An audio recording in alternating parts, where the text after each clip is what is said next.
A battle of two heavyweights. Rocky Balboa versus Apollo Creed. David versus Goliath. Anything you want to do.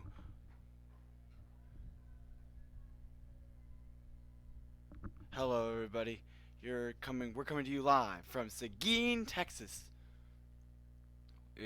at Texas Lutheran University for the Division 5 State Championship football game. Hello everybody. I'm George Kopf, the voice of the Lions, and for the final time this season, we're coming to you live with some good old varsity football in November. Cold weather. Is a balmy 54 degrees outside, with temperatures projecting to plummet as we get into the third and fourth quarters, into the later evening of this game. We are set for a 4 p.m. kickoff, which means that it is a 3:39, and welcome you into our pregame show. We'll give you some details here and what you should be looking for as you watch the third annual TAPPS Division 5 State Championship game. As we started this division and this program started in 2016 with Cathedral winning both times. We're here at Bulldog Stadium on the campus of Texas Lutheran University. As I had mentioned, a beautiful 2 hours away from the St. John 23rd main campus, and a good 40 minutes for St. Mary's.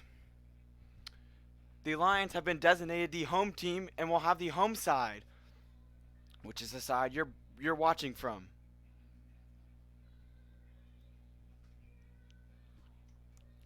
So we'll give you some details about St. Mary's Hall and St. John the 23rd Lions. The Barons. St. Mary's Hall out of San Antonio, established in 1879 by the Episcopal Church.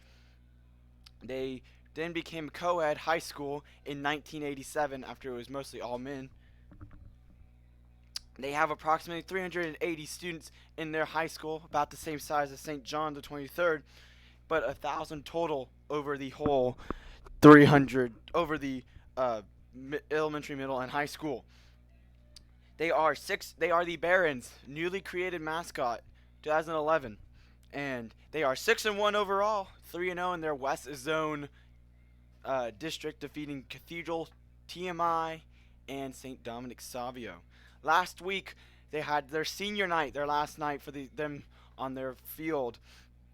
49-0 victory over Brooks Academy, which ultimately led to lots of scores by virtue of defense and offense. Mostly offense, but defense was there too. I think they had 4 picks. Prior to that, their final zone game, they defeated Cathedral 34-14, in which their player to watch, which we'll get to, Lee Charles McNeil, number 33, senior, was responsible at some point for all the scoring. They are also looking for their first state championship in school history, just like St. John the 23rd. So this is record-breaking for both teams, both schools. Be a good one. The Lions, they're 9-1 overall, coming off that victory over Village last week that we broadcasted our first road game and got you the game-winning field goal that Ben Turner hit after multiple chances at a touchdown. They are also trying to win their first state championship game, or state championship in school history. And the last time they were in the state title game, this is only their second ever. The last time they were at the state title game, they were defeated by Midland Christian. That name may sound familiar because they are now 6A. They were defeated 28-20. At that time, they had won back-to-back state titles. They ended up winning that game, so that was back-to-back, three-peat. On a cold December afternoon, very much like today, cold November afternoon. And they did not get a good start. They allowed 264 total yards, or had 264 total yards, and of course they were poke drawn at the time, and allowed 350. So they're going to need to get started quickly and often is going to be the key there, early and often. Keep going here with the storylines. Again, my player to watch. I know I might be the Lions broadcaster, but my player to watch is on the other side of the field, number 33, Lee Charles McNeil. He's the running back for St. Mary's. He could do on both sides. He had 2 pick sixes, 3 TD runs in that game against Cathedral, which allowed him to be named the San Antonio Express News' Male Athlete of the Week after his performance. He had 200, to be exact, he had 252 rushing yards, 3 TDs, and on the other side of the ball, 3 interceptions, 2 of those being pick sixes. They have a pretty good goal line, red zone efficiency. Only 2 turnovers in that part of the field, and 1 field goal. All their times have resulted in touchdowns or the end of the half. Keep an eye on the Barons quarterbacks. They like to use 3. That would be the number 3, Alex Burkett. Will probably be the starter. He's a lefty. Number 1, Isaiah Moore. He likes to come in the goal line situations. And number 7, Matt Skinnell is the lefty. Number 3, Alex Burkett. Likes to come in for the pitches, but you'll probably see the junior Skinnell, who's 5'11", 185, and he's a lefty. He likes to see McNeil in space. The Barons also only have 18 active players on their roster, so this could lead to an overworked defense, so be careful. With a win, this Lions team would clinch the best record and winning percentage in school history. They're currently sitting at 9-1, which is a 900 winning percentage, and with a win, that would put them close to 930, I think is what it is. And the best one is previously was that state team, who actually did lose 3 times, and they lost to Brenham, Midland in the state championship, and Second Baptist. So even that team couldn't beat Second Baptist, best of the best. This would also be the first time a Lions team would end up finishing the season with 1 or 2 losses. Even if they lose, still be a very good season. A key to keep in mind, this Lions coaching staff, 3 coaches are returning that have experience in the state championship game. That would be Coach Jackson, who was the O-line, D-line coach, and is still the O-line, D-line coach. Coach Finke, who is who's offense and defense. And, of course, our current offensive coordinator, who at the time was the head coach, Scott Mills, and look for him to understand what he did right in the play calling, what he did wrong, and learn from his mistakes and call that. Toledo Special will be run probably once at least. And, again, last week was the first time it did not work. It actually still did work, resulted in a 15-yard face mask penalty. So the Lions are 6 for 6 on moving the ball with the play, but only 5 for 6 on touchdowns. Again, for the Lions, 2 key notes. Senior quarterback Ben Turner is going to need to come up big. People have been named him the human highlight reel. Likes to just keep his legs churning, keep him moving. And he'll need a huge game to make up for Jake Williams. And for those of you that watched our broadcast last week, Jake Williams went out early in that one. Had a chance to, went out early. Was seen on crutches. Heard that there was a possible return for him. He was evaluated with a high knee sprain and thought that it could be possible for him to play. They took an MRI. Turns out that he tore an ACL. Possible meniscus, will be out for this game. And he is a basketball player, so he'll probably be out for most of the basketball season. So we wish him a safe, speedy recovery if he ends up watching this, as he'll have a good look to have a good senior season next year. Again, he's a junior. The Lions are gonna have to replace his production. 8 total touchdowns on the year. He's had great success, and you have to go and look at Tommy Lloyd and possibly Jude Rojas. You just have to start looking around for what you can find. I know Trevor Oakham might not get a touchdown. He had that offensive line just pick up in the homecoming game. But Tommy Lloyd will probably be the one, number 22, who's going to be the one to look for as he will take most of the snaps, and he might find space as a receiver. This is the first, I don't think I actually said this. This is for the state championship game, and this happens to be the first matchup ever between St. Mary's Hall and St. John the 23rd, which will lead to some interesting dynamics. And since there is no blue blood and blood between these two, we'll have a good showdown. Finally, I always like to say key matchup. Tonight's key matchup will be the cold against these two teams. They're going to be playing in right now in Seguin. It projected to be 50. I think the sun has come out a little bit, so it's warmed up to be um, somewhere along the lines of I think 53, 54, and drop down to 50, 35, or something along those lines. And so it will have a factor in ball control. I would not be surprised if we see a sort of fumble or two. Again, and finally, but really, if we get to real matchups, this game's going to be won in the air.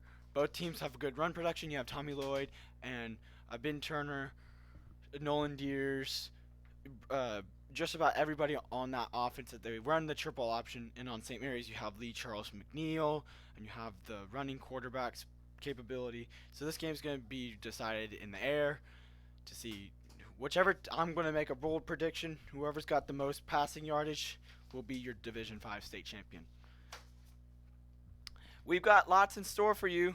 We've got some exciting, since it is Saturday in a good college football weekend, we've got some college football scores for you that we'll update. And for those of you Texas A&M fans out there, which I did just come from the Texas A&M football game, I made sure to leave at halftime. I know. I left at halftime, but I was able to get here. We're here enjoying the Seguin sunshine, cold, but it's going to be a good one.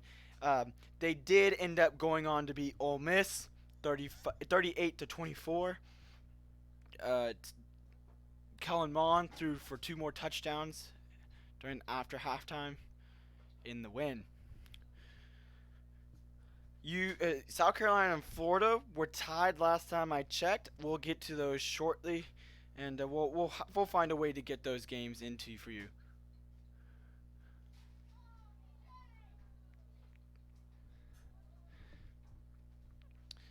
It is currently 3:50. We are 10 minutes to kickoff. So just a reminder, you are watching the state championship football on Lions Sports Network, the official broadcaster for St. John the 23rd Athletics. Again, this is a reminder for any of you students that couldn't make the trip, rolling over words here, trip out to Seguin, and you want to watch, and you end up wanting to do this potentially. Come let us know. We'd love to hear from you. We'd love to hear that the possibility for you to take over this organization and such. The St. Mary's Halls that I mentioned that only had one loss. Their one loss was in the season opener. They lost to Bernie Geneva, 13-31. After that, they've been 6-0, perfect, outscoring their opponents big time. Their only closest victory was Petite, the second game that they played, 28-19. So this game's going to either be a blowout, a close one, or who knows? Could we get a good showdown? So keep watching, keep staying tuned with us. We got a exciting matchup for you. Lions, Barons, St. John 23rd, St. Mary's Hall. You're watching state championship football on Lions Sports Network. We'll be back in just a second.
And we are back with our state championship football broadcast.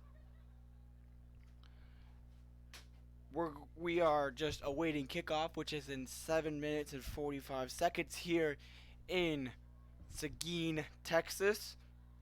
We have a new scoreboard, or a better scoreboard, I'd say, as the St. Mary Hall Barons take the field, and the Lions, who you just saw run in.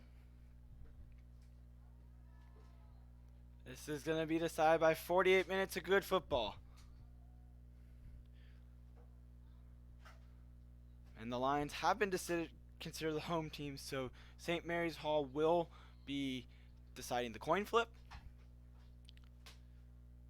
And St. John is in the red helmets, red jerseys, and white pants. A new combination for them. They've either been white, white, white, white, white, red, red, red, red. As we get ready for the national anthem here in Seguin, Texas.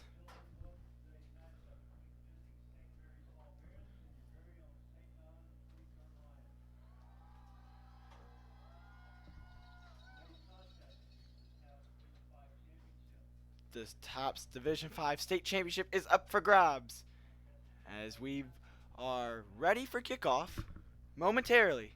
We'll have the national anthem and the prayer, and we'll be back after those have completed, ready for the kickoff. So stay tuned. You're watching State Championship Football on Lion Sports Network.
And we're ready for some championship football as you watch the coin toss.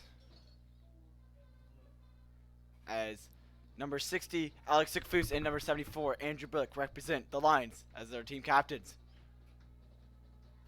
We're awaiting the coin toss.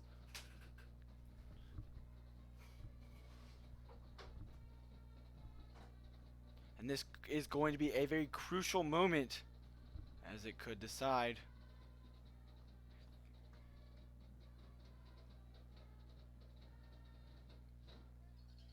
And we're awaiting the ref's decision here. Trying to flip it. St. Mary's should call as they are the designated away team. So we are awaiting that.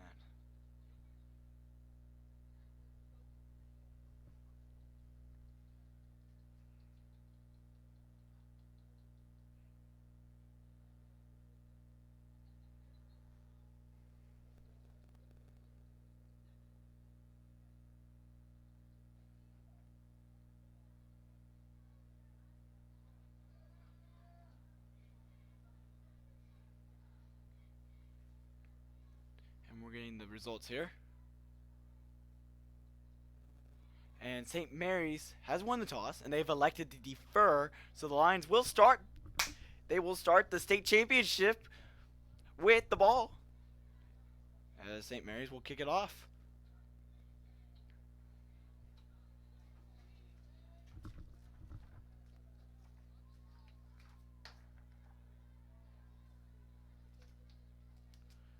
As we are about set. 12 minutes is going to be on the clock. As the refs take a prayer. So we're ready. Hoping you're ready at home. Enjoying this one from Seguin, Texas.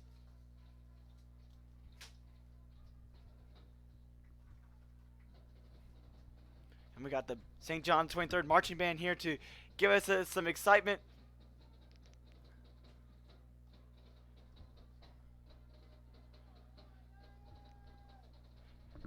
And the moment, the season has all come down the disc. One final game, one final moment. We're ready. That's going to be number 59, Frankie Martinez, is going to kick it off for the St. Mary's Barons. And we are live.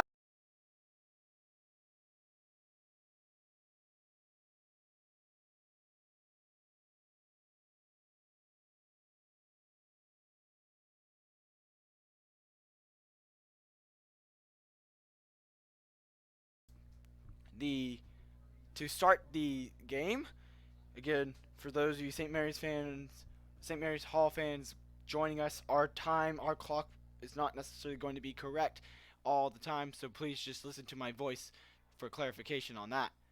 As we are in quarter number 1, possession number 1, 11:56, 4 seconds taken off on the kick. As we got Matt Jasek in, a different look, and it's going to be a design quarterback run by Jasek to the 44. So 2nd and 5 for the Lions as a good first play. The Lions look to continue their run predominant game with using Nolan Deers and Tommy Lloyd, and Matt keeps it himself again. Get across the 50-yard line, good enough for the first Lions first down.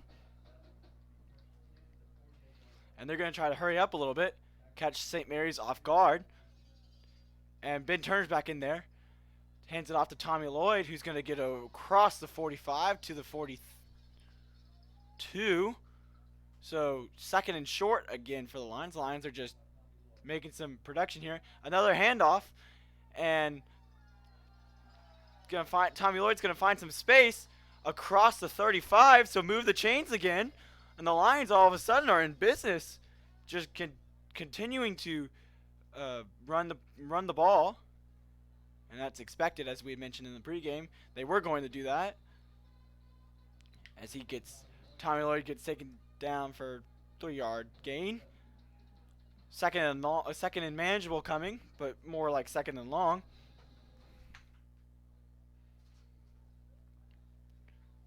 Here comes the next play, and that's Tommy Lloyd again. So 4 straight handoffs to Tommy Lloyd has resulted in a third and reasonable for the Lions. And that's going to make that Ben Turner's going to take it himself. He's going to cross the 10 to the 5. And he's just short. Our camera angle is not going to quite let us get to that corner. So you're just going to have to bear with us as we try to get there. He dove for the pylon, couldn't quite get to it. So it's first and goal from the 2. And Tommy Lloyd's going to get pushed back to the 5. Second and goal.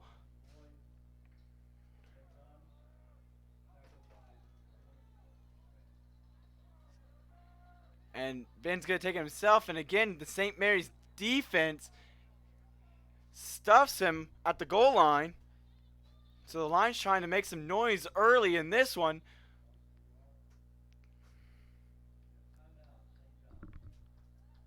And the Lions are going to take an early timeout.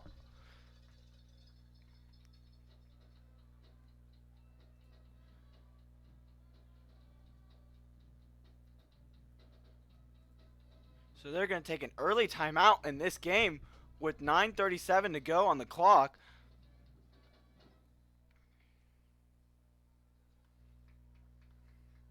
As they face a third and goal from the on the 4-yard line. Can't count.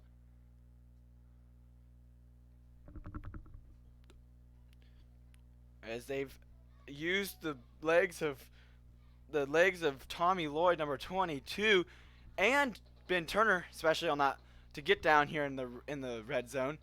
The Lions trying to convert in their first trip down to the red zone. They received the ball first.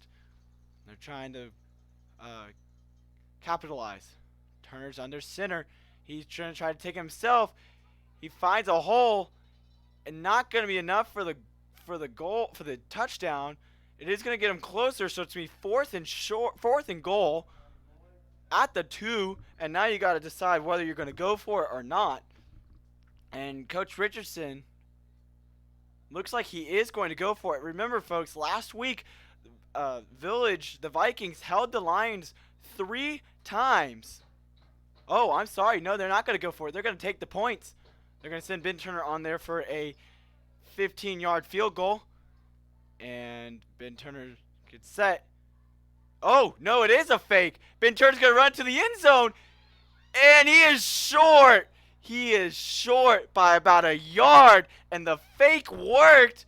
But St. Mary's was there all on it. So they're going to be pinned in their own way deep in their own territory. But the Lions' first possession results in no points. They had a chance to get it, and they did. They were looking like they were going to set the field goal, but the way that Ben had lined up did not look like anything we had seen on a field goal attempt that we've broadcasted. And when he took it himself, I saw open room. That was the safety there helping out for St. Mary's. Again, remember, they don't have much to work with. 18 players to be exact. As we see the lefty, Scannell, he's going to just pitch it to our friend number 33, Lee Charles McNeil. Gets a few yards. Gets him some space. And you know the Lions fans are going to make them hear it here.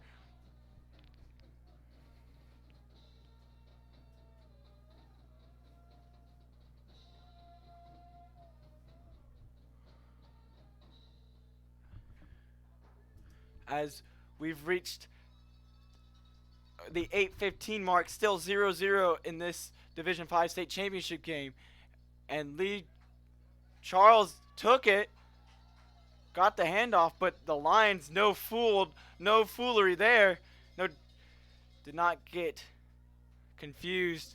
And so a 3rd and long coming for the Barons on their own, inside their own 10, looking to convert and continue this drive. Otherwise, they may have to punt from their own end zone. Lions defense headed up there by UCN number 60, Alex Sikafus, going to try to make a presence. And 15 with your back, his back to us, Garland McClure. But as they hand it off to the lead, Charles, and is he in the end zone? No, they're going to mark him just outside of the end zone. Blown up play. Again, that was Alex Sikafus, but also number 22, Tommy Lloyd. And so the Barons are going to have to punt. And they're just fortunate enough that that was not a safety. It was close, but the refs blew it dead at the 3. So it's going to be a 4th down. And we're going to get a punt out of the end zone. And it's a pretty good punt. And it's a good punt out of the end zone, but being out of the end zone doesn't help you. So just like that, the Lions are going to go to work at the 27-yard line, and short field position is going to help them hopefully get something on the board. Again, we're 6:48 into the first quarter. Again, a scoreless tie.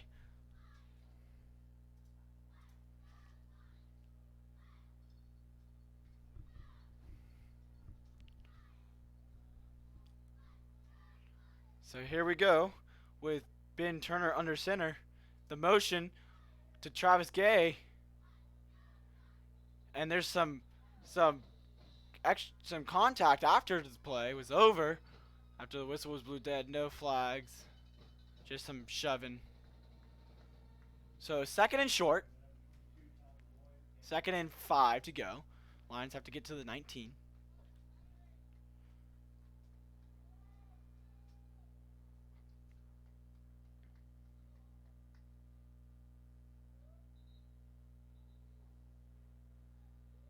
They got 3 receivers to the near side. Far side, they got 1. Man in the backfield. Turner looks drop back. And that's lucky that that was not intercepted. And it was tipped off the hands of Garland McClure, his first target of the day. Good idea to go for the pass, especially this in this part of the field. But again, like we mentioned, it's going to be the final passing game, and right now both teams are struggling. I don't think we have a passing yard right now, either side. So 3rd and short for the Lions, looking to get something going, and a run up the middle. Did he get enough? They're going to mark him at the 20, so no, that's going to be a 4th down. And so now if you're Coach Richardson, again, you got to make a decision. Try to go for points. Go for it in this part of the field. And he's talking. Ben and Coach Richardson are talking here at the bottom of your screen. Along with, that's Garland McClure, who's the wideout to the close side. He's got the play. Looks like they're going to go for it here on the 20-yard line, which is definitely a good idea. With the motion, and it's some trickery to Nolan Deers, who gets the ball, move the chains. Lions convert on a 4th down, so they're 1 for 1 on the day. 5:35 and counting to go in this first opening period. We're going to let the game clock get 2 hours before we start it again. So there is 5:15 left. 10 seconds on the game clock. Lions are going to have to snap it quickly. Going to hand it off. The pile's going to keep moving. Gets some yards. 2nd and 7. Tommy Lloyd's gotten the ball quite a bit.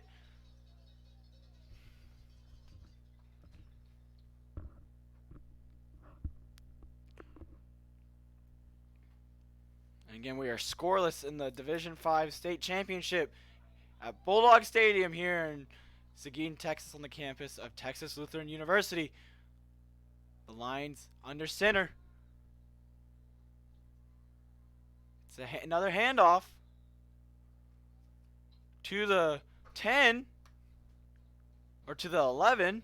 So a 3rd and short, or 3rd and manageable rather, for the Lions is coming, and you gotta think that the Lions need to step the intensity up a little bit.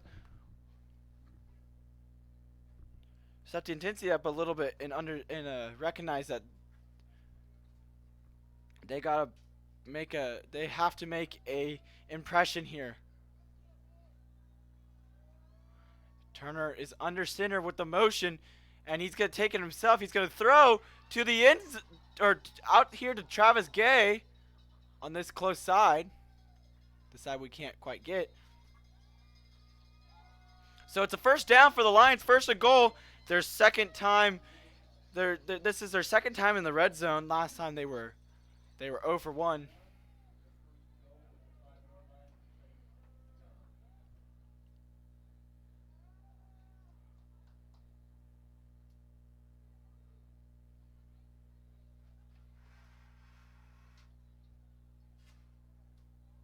And in our next timeout, we will get you caught up on college football. As that's the handoff to Nolan Deers into the end zone. And that's a Lions touchdown! Touchdown! And the Lions strike first on a handoff pitch to delay play there by Nolan Deers to take it into the end zone. And boy, if you had bet money on who was going to score first, I don't think I would have said Nolan Deers. But a good offensive possession by the Lions, and the kick is up and right through the uprights. So as we reach the 3-minute mark,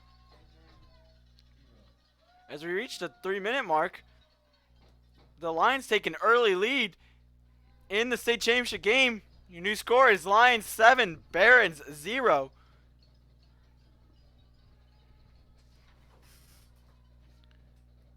And again, that was a Nolan Deers 2-yard run into the end zone.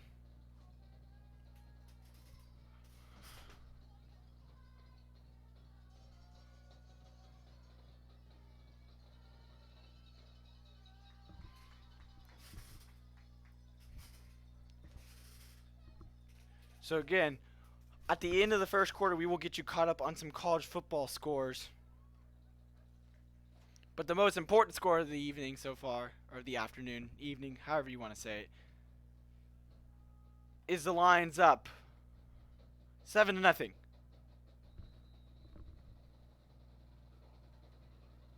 As we get ready for the kickoff by Ben Turner.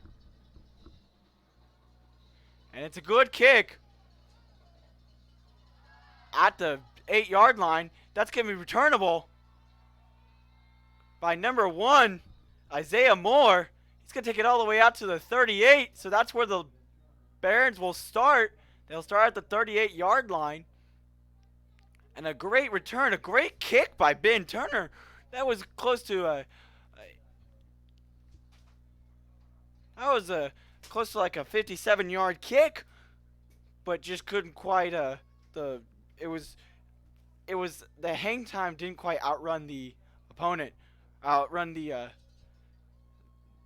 kickoff team, so that was gonna be a big return. Barons will start here, and they have Scannell at the backfield.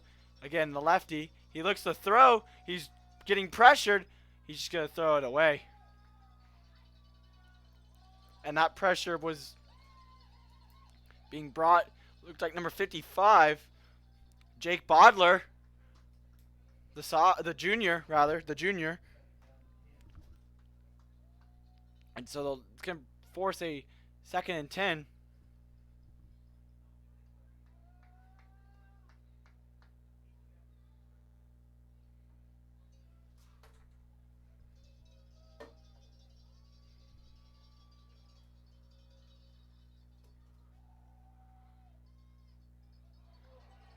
And he got stuffed.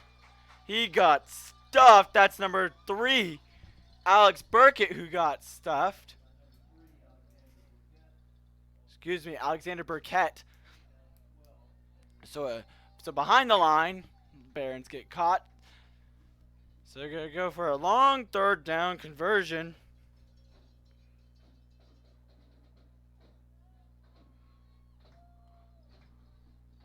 As we are at the 2.5 minute mark of the opening frame. Again, you have Scannell in the backfield as the quarterback. The Charles McNeil next to him. Scannell throws out to Lee Charles, and he does a nice spin move at the 50. So move the chains for the Barons. A good pass by Scannell. The Charles McNeil, again, making that presence early. And just like we had mentioned, doing it on the out routes, on the little pass plays.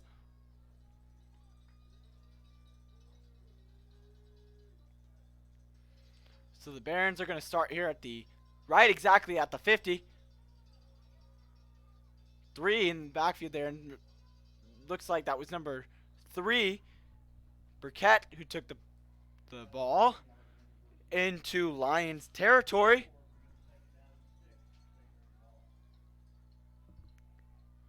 Second and 6 for the Barons. And like we had said, the lefty Matt Scannell is your starter for the time being. That may change, but right now he's in the backfield with McNeil to his right. That's where he wanted to throw, and he got pressured and sacked by number 60, Alex Sikafus, or like I call him, Sakafus. And so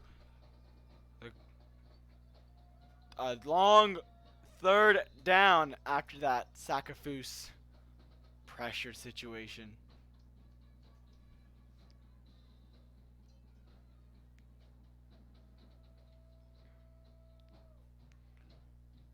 So the Barons face a long 3rd down in order to, and they have to convert. They have to get to the 40 to the exact 40 to convert here and continue this drive. Scannell looks to throw, and it's incomplete. Or no, it is incomplete. The ref isn't ruling it incomplete. It was a forward pass to McNeil. So a 4th down. A 4th down. On the incomplete pass on 3rd down brings up a long 4th down, and you're going to see the Barons punt from the 50.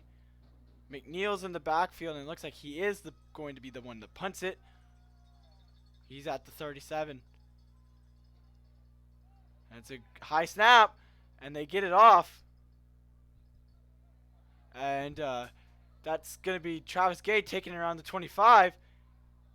He spins away to the 30. So that's where the Lions will have it. And we are nearing the end of the 1st quarter. So the Lions will probably call one more play, and we'll have the end of the opening period. But the ball will be spotted at the 30-yard line. And this is the Lions' 3rd possession in the afternoon. The first one was a 4th down stop at the goal line. The second one resulted in a Nolan Deers 2-yard run for a score. And this 3rd possession, we'll see what happens. But the Barons have had to punt on both of their possessions.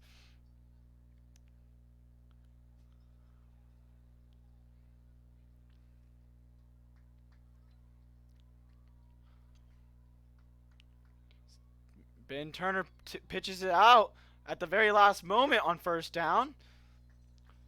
So they get some yardage, more than they probably would have, as we are counting down the last few seconds. And it looks like the play clock should be running. Both clocks should be running. And the play clock has more than the game clock, so that it looks like we might. And it looks like that's exactly what's going to happen. That play brings up a 2nd and 5, and we'll get to the 2nd and 5 play in the second quarter. Your score at the end of the first quarter: Lions 7, Barons 0 here in the Division 5 state championship game. You're watching state championship football on Lions Sports Network.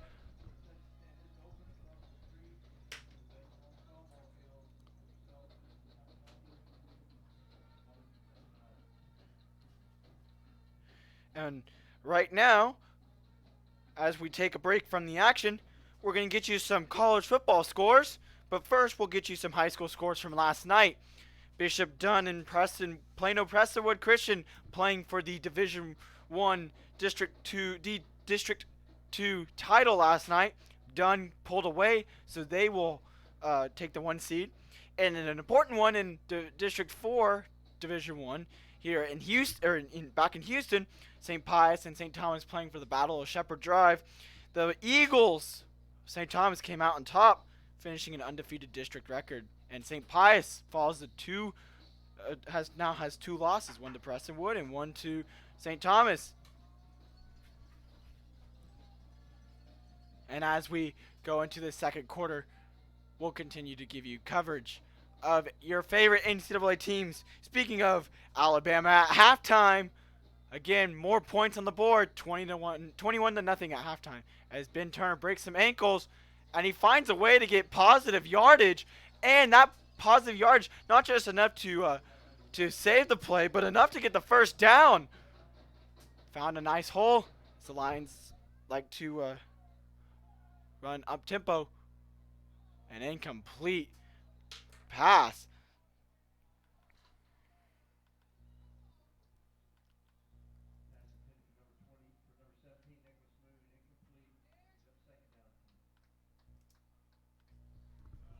So it's a take and keeper by Ben Turner. Move the chains to the 45. First down. Lions moving very quickly. They've got Tommy Lloyd in the backfield. 4 receivers out. Ben wants to throw. He's going deep to Nolan. Oh, that's number 8, Brennan Sierra, on the coverage.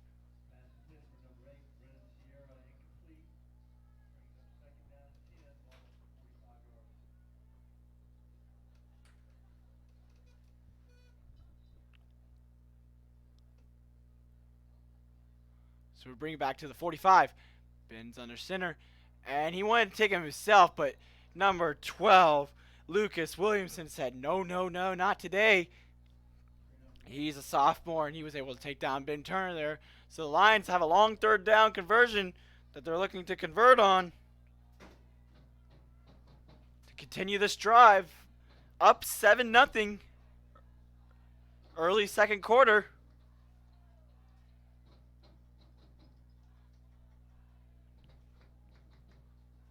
Ben Turner wants to do something different. He brings in 2, but he's got Tommy Lloyd in the backfield. He drops back. He's looking for a man.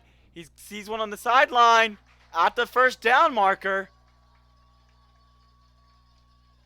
Number 9, Nolan Deers. And are they going to give him a first down? No. No, they are. I was going to say, I hope they give him a first down. So the Lions, again, on a big long third down, were able to convert. Keep this drive alive. Now at the Barron 35. 1st and 10. New fresh set of downs. And from the looks of it, the Lions are definitely just running the ball better. They're passing it too. Oh, the Toledo. Matt Jasek looking for somebody. He didn't find anybody. So he's just going to run himself to the 30. But my goodness, that was the Toledo. The reverse to Jasek, but all receivers were covered.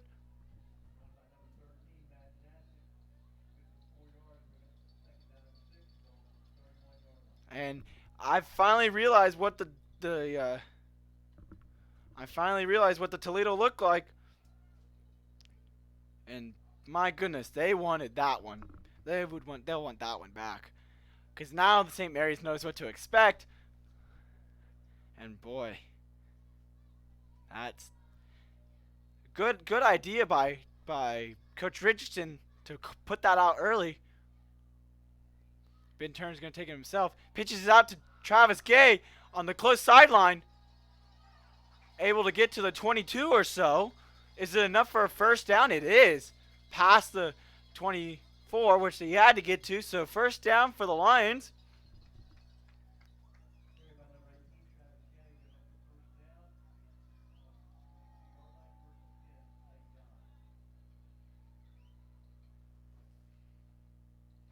Again, it's another first set of downs for the Lions.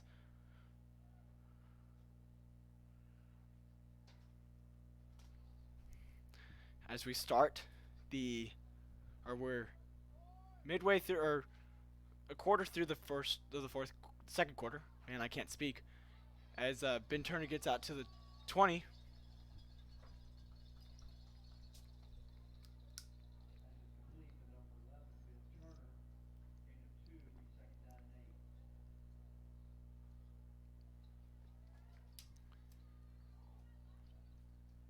So a 2nd and 8 for the Lions.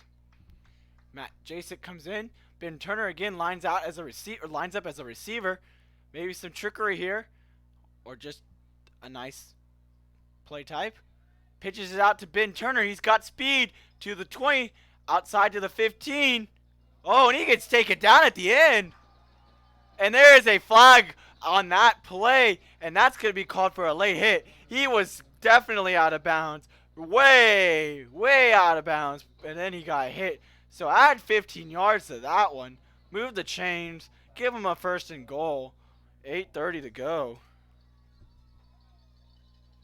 So the Lions will have it at the, depends on where the refs spot it. They're going to spot it at the 6-yard line. So 1st and goal for the Lions. Looking to put up more points on their 3rd possession of the first half.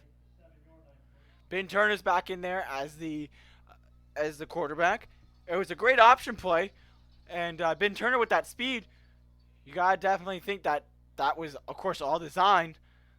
Maybe it will be another design for a touchdown here, and it's out to Nolan Deers again for a Lion touchdown. Nolan Deere scores again, his 2nd of the afternoon, and your Lions are up 13-0 following the extra point.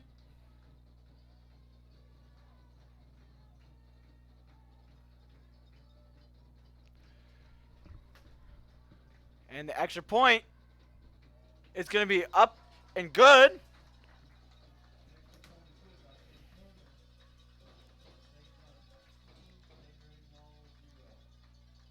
So early in this, or about halfway through this second quarter, 8:22 left on the clock, and your score is Lions 14, St. Mary's Hall 0. Wow, and what a start to this state championship game. Two touchdowns by Nolan Deers. And I think, as we had mentioned earlier, I think we may have found the replacement for Jake Williams, the injured Jake Williams. Nolan Deers making his presence known as the Ben Turner gets ready to kick it off. We really haven't seen much of Lee Charles McNeil, their star running back. He is going to be playing college ball somewhere. Middlebury or Cornell is what I have seen. And their star running back has been really just been shut down by the Lions, and they've got to get ready to, they've got plenty of, did he recover it? And it was an onside kick recovered by St. Mary's. And boy, I was not even paying attention. I thought they were running off the field, on and off. Good grief. That's what happens when you're not paying attention there.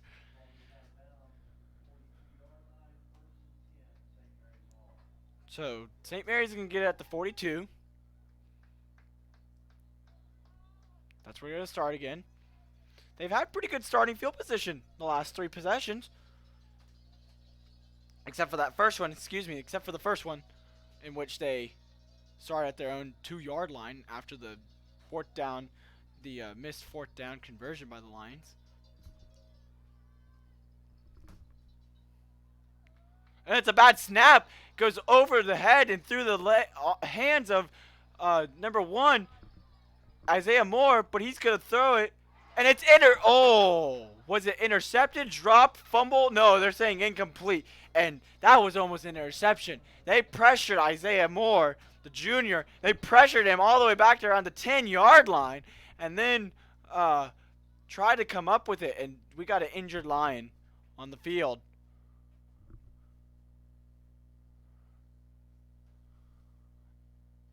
And boy, did the stadium just get dead silent. And he's laying in. We got 2 guys actually. We just have this St. John the Lion player. 8:07 to go in the second quarter. And he is okay. That would be number 4, James Lloyd.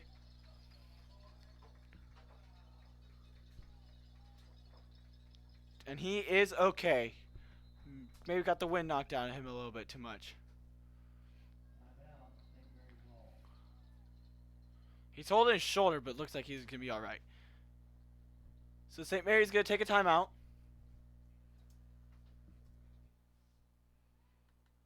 Leaving them with 1 left in the half. St. John still has 2.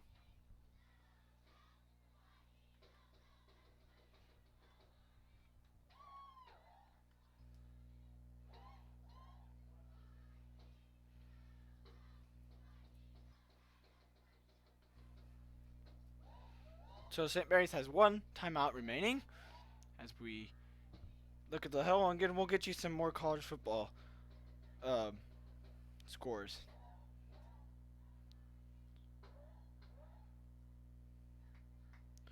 And again, we are live from Seguin, Texas at Bulldog Stadium at Frank L. Dunn Field in Texas. At Texas Lutheran University for the TAPPS Division 5 State Championship.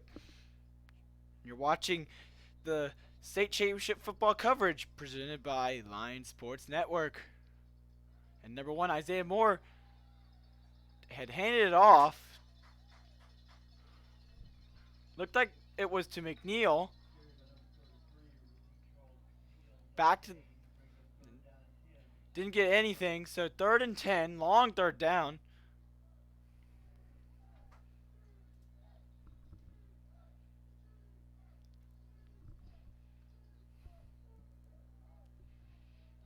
And as we wait here for the play, I'll just tell you this.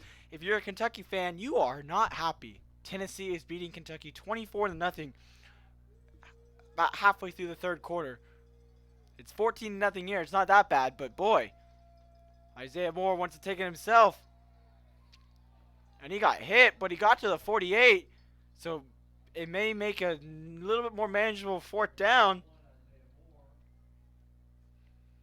So a 4th and 2 coming in. St. Mary's is going to have to elect whether or not they want to punt or go for it. On their own 48. Really got nothing to lose. You give Lions good field position. But in a position where you're down by 2 scores, you got to start clawing back at the lead. And it looks like they are going to go for it. 4th and 2. Halfway through the 2nd quarter. Big chance for the Lions defense to get off the field. And they're going over here to number 7. He makes a man miss to the 15, to the 10, to the 5. That's a barren touchdown. And holy moly, just like that. Number 7, Matt Scannell, caught that one at about the 35 and just broke some tackles to his way into the end zone.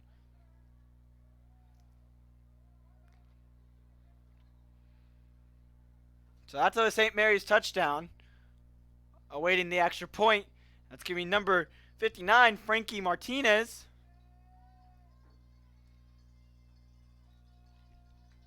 And the holder is Scannell, and it is through the uprights and good. So just as we have mentioned, you're facing a horrible, you're facing a big deficit. The Lions allow a barren touchdown via the pass play, as we had mentioned earlier. That was going to be important. To your new score, 6:27 left in this first half. Lions 14, Barons 7. We've got a good one developing here in Seguin. So go turn off the CBS game between Alabama and Mississippi State and come tune in to our state championship broadcast, because this means more than that.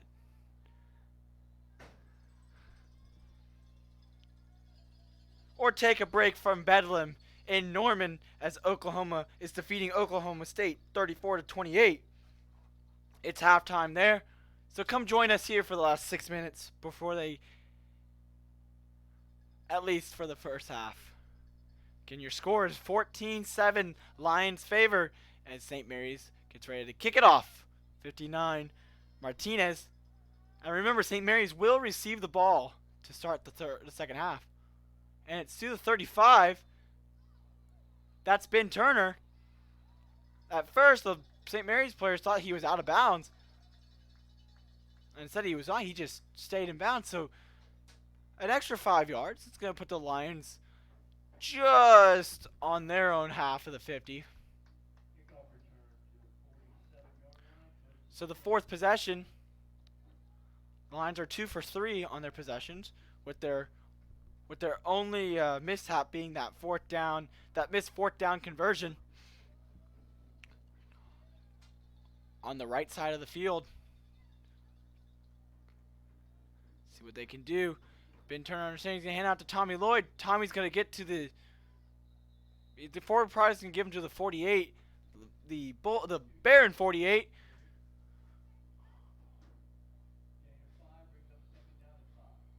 So 2nd and 5. Lions trying to continue this momentum that they've created early in this first half. Trying to bounce back from that Barron touchdown.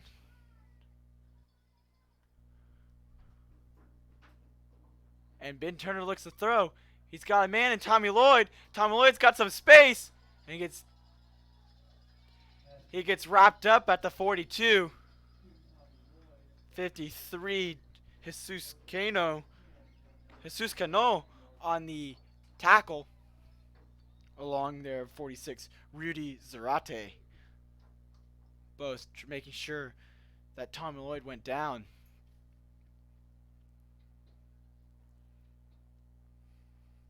And coming up for our halftime report, we'll give you the performances that we have here, the band, the cheerleaders, the dance team.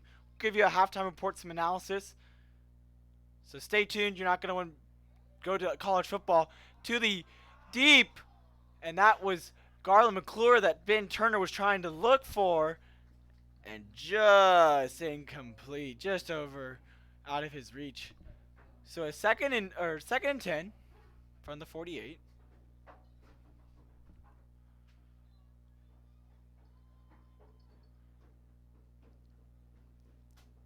Ben liked what he saw there, just put it just a little too far.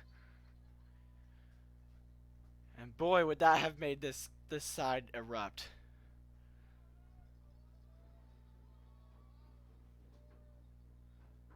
And that's going to be 18. Travis Gay taking it, and he gets, I don't want to say blindsided, but he just got,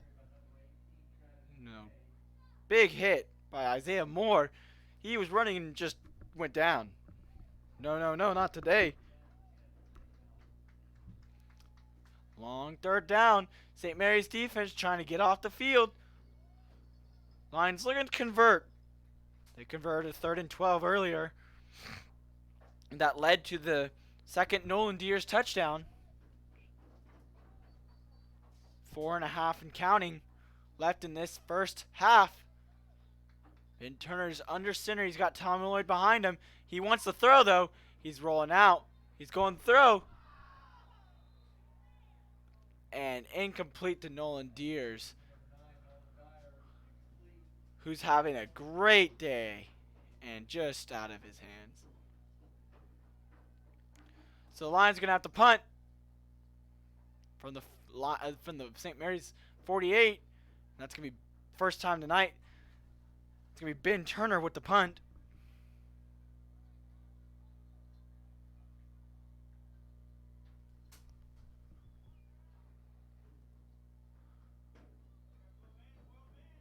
And that's going to be a pretty nice punt over. And going to be taken at the 11. There is a flag. Maybe he illegally touched it? What is the flag? We'll see what the flag is for. It is at the ball, so not at the line of scrimmage. It is at the ball. Got an illegal substitution. Or illegal substitution on the on St. Mary's. So push it back 5 extra yards. So let's start at the 10. They'll start at the 10 with 4:05 to go. Or what they're trying to figure that out.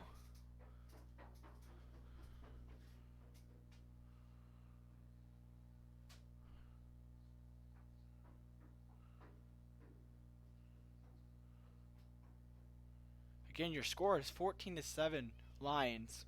4:05 left. And this officiating crew is going to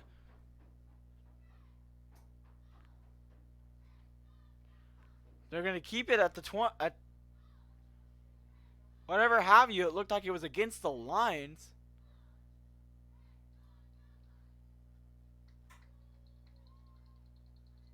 Oh, it looks like I'm sorry. It was against the St. Mary's, so we're going to repunt. Re-kick here.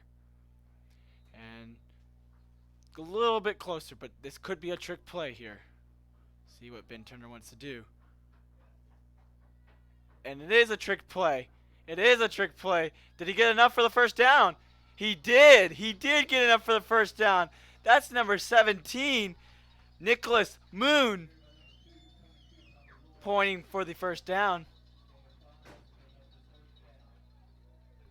Looked like that was Kyle Paul and a bunch of guys there, just making sure that they continue this possession. So after the illegal substitution, put them 5 yards closer. They get the first down. Lions are 2 for 3 on 4th downs, and he goes to throw it to Travis Gay to this sideline. Travis Gay is going to get 3 or 4 yards. Ben Turner likes that option, the pass to this side. 3.5 minutes to go. Ben Turner's going to throw it again. Oh. And he threw it. Did he get in? No, he's going to be short. He threw it to Travis. I didn't realize he threw it. I got pump faked. Excuse me. Pump fake. So it's going to be 1st and goal from the 1. Looking to punch it in for a 3rd time today. Ben Turner is under center.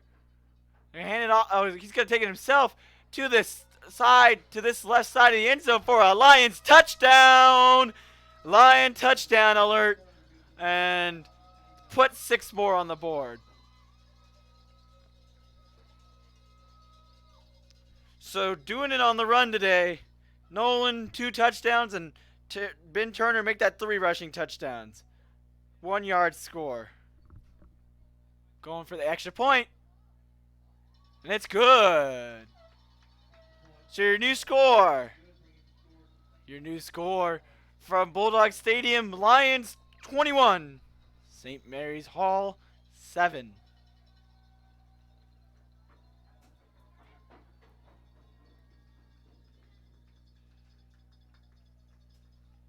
Again, you're watching state championship football on Lion Sports Network. And that touchdown pushes Ben Turner to having a good, continuing his great senior season. And that was his 7th rushing touchdown of the season, excuse me. And Nolan Deers adding 2 to his total, which that was his first 2 touchdowns of the season. So we get ready to kick off.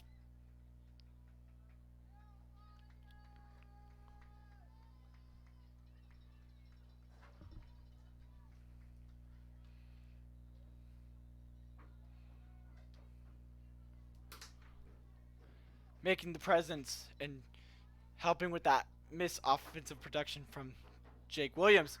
So Ben Turner, they're going to squib it. Barons are going to fall in it at the 42. Or excuse me, I'm sorry, I can't read that. At the 36-yard line. So that's where the St. Mary's is going to take over.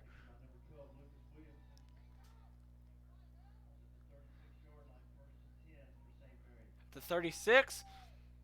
And St. Mary's is going to need to start looking for McNeil to get some production. Their only touchdown currently was the pass from from Moore to Scannell, who usually is your quarterback, and made some moves here at 30, 20, and the 10.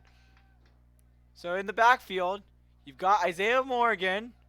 Again, we said they like to use multiple quarterbacks. He rolls to his left. He's looking for a man. It was intercepted, and he was looking for his man. He was looking for Scannell, and instead that was intercepted. Number 10, Ethan Mills, intercepted at the freshman. So the Lions will take over again. That's the first turnover of the afternoon for St. Mary's. Ben Turner's going to throw it again. Oh, it gets tipped. Almost intercepted that time by Isaiah Moore, number 1.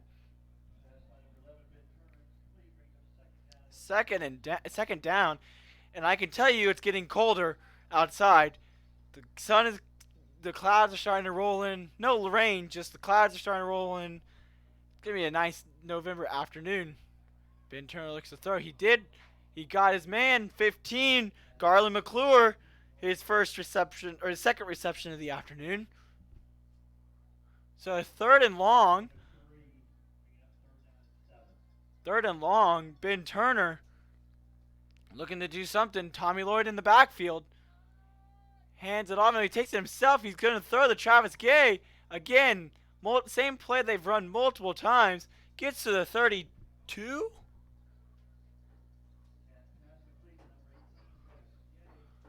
To the 35. Sorry, I thought it was closer, but to the 35.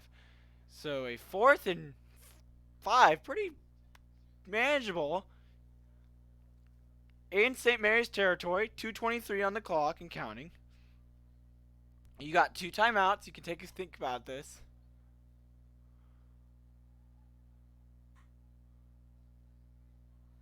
And it looks like they will do... No. They realize the clock is still running.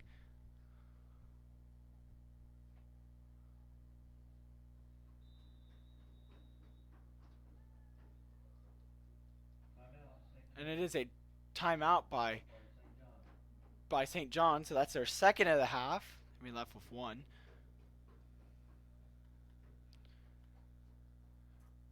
So this timeout, while we have time, let's get you some scores. Mississippi State still hasn't gotten anything on the board. 5:34 in the third quarter left in Tuscaloosa as Bama leads 21-0.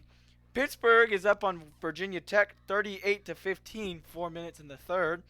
Kentucky did just score, so it's 24-7, 2:04 left in the third. The Bedlam Oklahoma game has resumed. 34-28. Oklahoma has the football. Michigan is beating Rutgers 28-7. 4:28 left in that one. Iowa State is continuing their run in the Big 12, 17-0 over Baylor at home. 10:30 left in the third quarter. And finally, Oregon and Utah. Utah is up 3-0. Just the start of that one. 9:45 left in the first. We'll get you finals at the halftime report, so stay tuned. Ben Turner goes to throw, and it's almost caught by Nolan Deers. Again, he's liking that target. Ben Turner's liking that target today. So on fourth down, it's a turnover on downs. They're the Lions' second of the afternoon.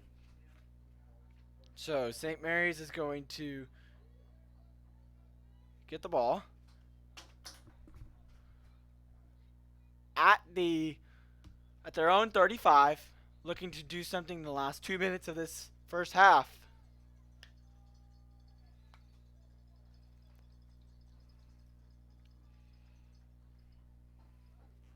Again, we are here in Seguin, Texas, with a good one developing. 21-7 is your score currently, but watch St. Mary's might be able to get one here. Oh, and somebody jumped. There is a flag. Somebody jumped, and it looked like it was the offense, and it was. It made number 8, Brennan Sierra, jump. So that's a false start on St. Mary's. St. Mary's is going to... They're going to be pushed back 5 yards to the 40-yard line.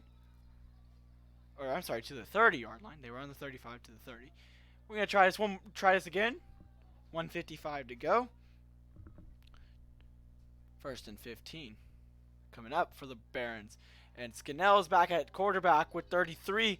McNeil next to him. Oh, now he's lining up as a receiver in the slot. Scannell is going deep. And it's a nice catch by Moore.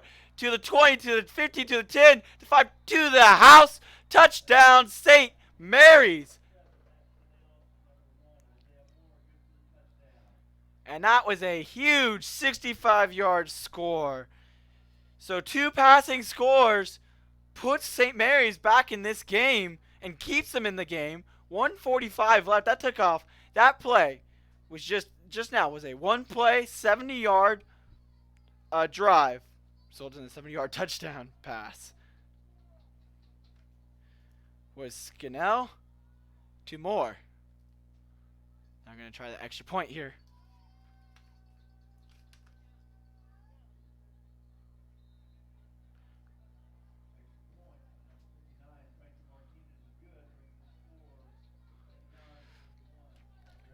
And that extra point was good. Your new score. Lions 21, Barons 14. And again, we've got a good one. This game is probably going to be better than any of the college football games going on today. So come on, tune on in. Thank you for watching our broadcast out here in Seguin. We are in the nice, warm, friendly confines of the home press box. But not like the other people who are poor, cold, and wearing nice beanies. I can tell you it is pretty cold outside. It's dropped. The temperature has dropped. And look for the second half to impact that play. The temperature to impact the second half. So Scannell's got 2 touchdowns. He's got 1 passing and he's got 1 receiving. Moore to Scannell and Scannell to Moore. Both at least 40 yards. So Martinez is going to kick. And he's going to kick it to the far sideline to the 17. That's Travis Gay coming towards you. To the 25, to the 30. Cuts back to the 35. It gets hit at the 38. The Lions will start 94 seconds on the clock. Looking to score again. Add to their lead. The Lions have not trailed in this game. Scoring first in the first quarter, 7-0, adding 2 more score with a Nolan Deers touchdown. added 2 more in the second quarter with another Nolan Deere score, and then a Turner 1-yard run that was set up by a nice pass the play prior. But St. Mary's has come back with a few touchdowns of their own. Nice 45-yarder to put them up to open the scoring for them, and then what you just saw, a nice 70-yard touchdown. Ben Turner trying to make some moves. Does a spin move at the 40. Maybe gets a yard on the play. So second and 10. Less than a minute and a half to go. Ben Turner drops back. He looks to throw. He's got a man. That's Garland, number 15. That's number 15, Garland McClure. So that's it's going to be a third and short. Or not third and short, third and 6, we'll say. 24 on the play clock, 50 seconds, less than a minute to go. Ben Turner, he drops back, he looks to throw, and it's tipped, and it's intercepted by St. Mary's number 1, Isaiah Moore, doing it everything today.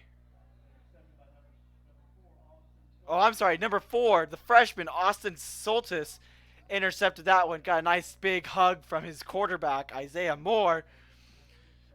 So that was the first turnover for the Lions this evening. Both teams have 1 turnover, both interceptions. So the St. Mary's is going to have a chance to tie this game before we go to halftime. We've seen them do it on the pass. It seems like they kind of abandoned the run earlier on. The Lions have stuck with the run, scoring all 3 touchdowns with the run play.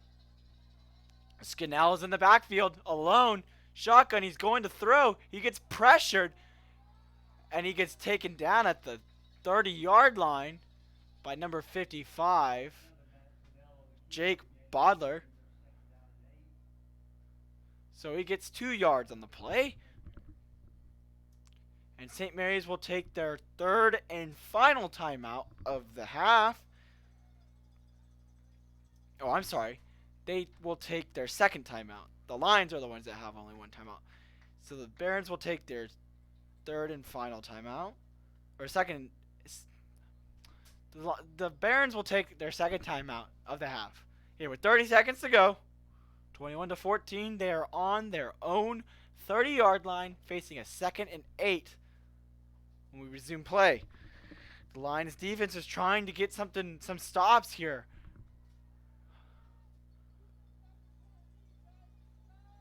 Trying to get something of sorts, whether it be another turnover or just a nice stop. And this crowd is getting excited now as we get ready to resume play. 21-14, 30 seconds to go in the first half. Scannell is there by himself. He takes a snap. He looks to throw. That's 33, McNeil. Stops in his tracks, tries to regroup. He gets to the 36. That's where forward progress is going to take him.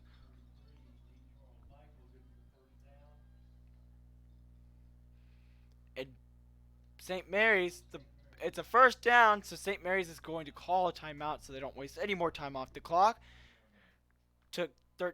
Took 7 seconds off the clock. So 23 seconds is what remains. And we'll give you a quick preview of college football finals. Penn State defeated Wisconsin 22-10. Florida outlasted South Carolina 35-31. UCF continued the longest winning streak in the nation, defeating Navy 35-24. West Virginia put up multiple points against TCU, just dominated them 47-10. And finally, Ohio State made Michigan State upset, defeating them 26-6 in East Lansing. As we get set to play here, over to number 1, Isaiah Moore, out at the 50. Move the chains. So 18 seconds to go. They did get out of bounds. Scannell looks to throw. Incomplete. Throwing to nobody.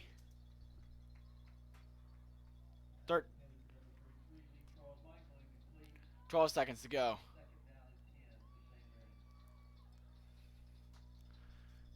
Second down for St. Mary's. Not quite in field goal range yet.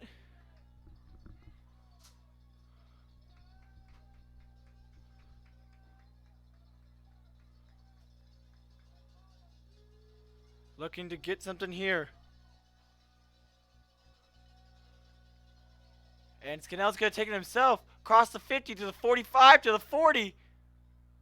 Out at the 35-yard line. And he did get out of bounds. So put 3 seconds on the clock. And it looks like St. Mary's will get one shot at the end zone. They do not have any timeouts left. St. John's got one timeout. This is going to be a crucial play.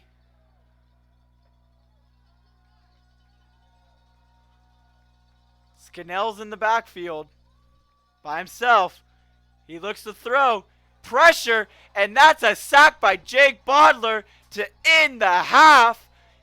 So let's take it to the locker room. Your score at halftime in the Division 5 state championship game, Lions 21, Barons 14. We'll be back. We got a 20-minute halftime. We'll be back with the halftime report in about 10 minutes. So stay tuned. You're not going to miss it. You're not going to want to miss it. So that's 5:15. We'll be back for the halftime report. You're watching the state championship football on Lion Sports Network.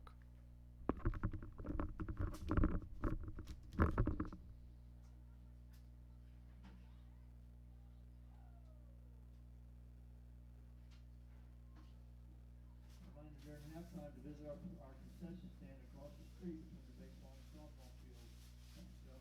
Success now. Stay warm.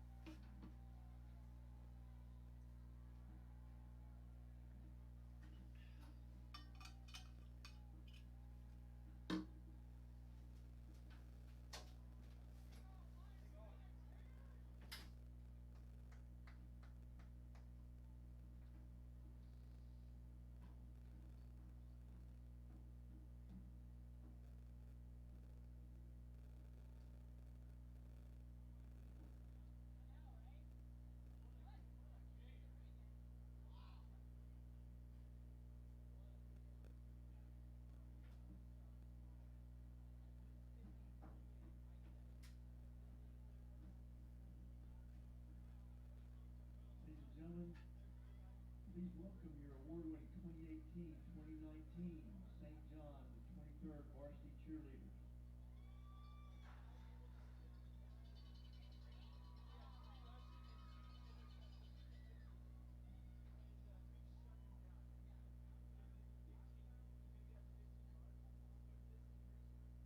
Freshman Macy Symes. Freshman Rachel Rivera. Sophomore Claire Ryder. Junior All-American Madeline Bogard. Junior All-American Morgan De La Cruz. Junior Anna Marie Harrell. Junior Jenna Hill. Junior two-time All-American and social officer Caitlin Chitwood. Senior All-American and captain Abigail Sherbush. Senior two-time All-American and captain Marissa Capizzi. And last but certainly not least, please give a round of applause for our 2018-2019 All-American mascot, PJ.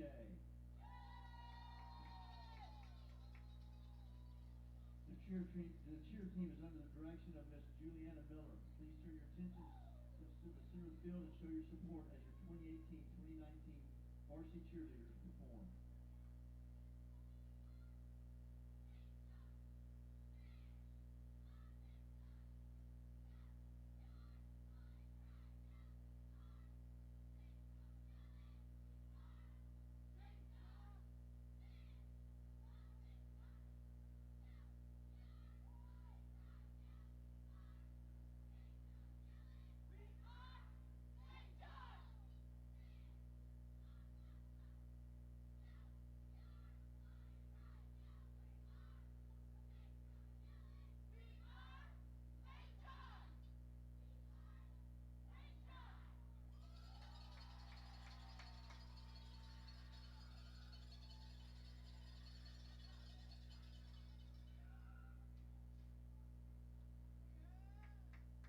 Please welcome our 2018 edition of the Lion Pride Marching Band. The band is under the direction of Mrs. Wendy Elko, assisted by Cecilia Peterson. Marching and music instructor is Mr. Kyle Smith, and the percussion instructor is Mr. Andy Garcia.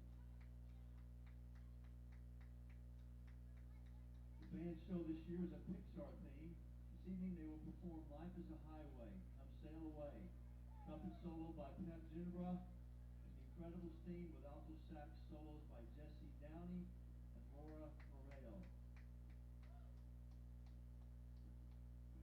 Drum majors, Robert Neeson and Gaby Cano. Is your band ready?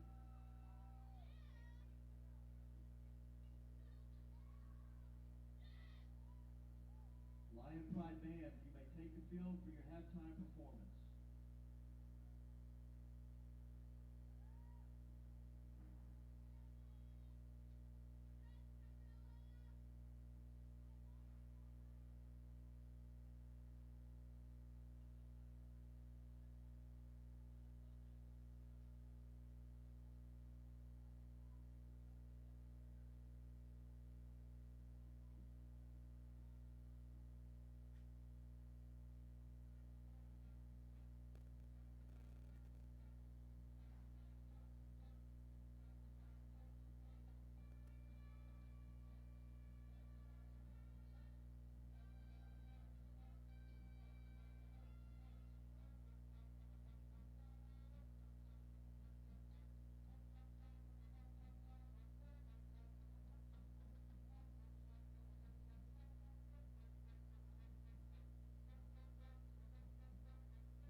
And we welcome you back into the home audio, the home radio broadcast booth here at Bulldog Stadium in Texas, at Texas Lutheran University in Seguin, Texas.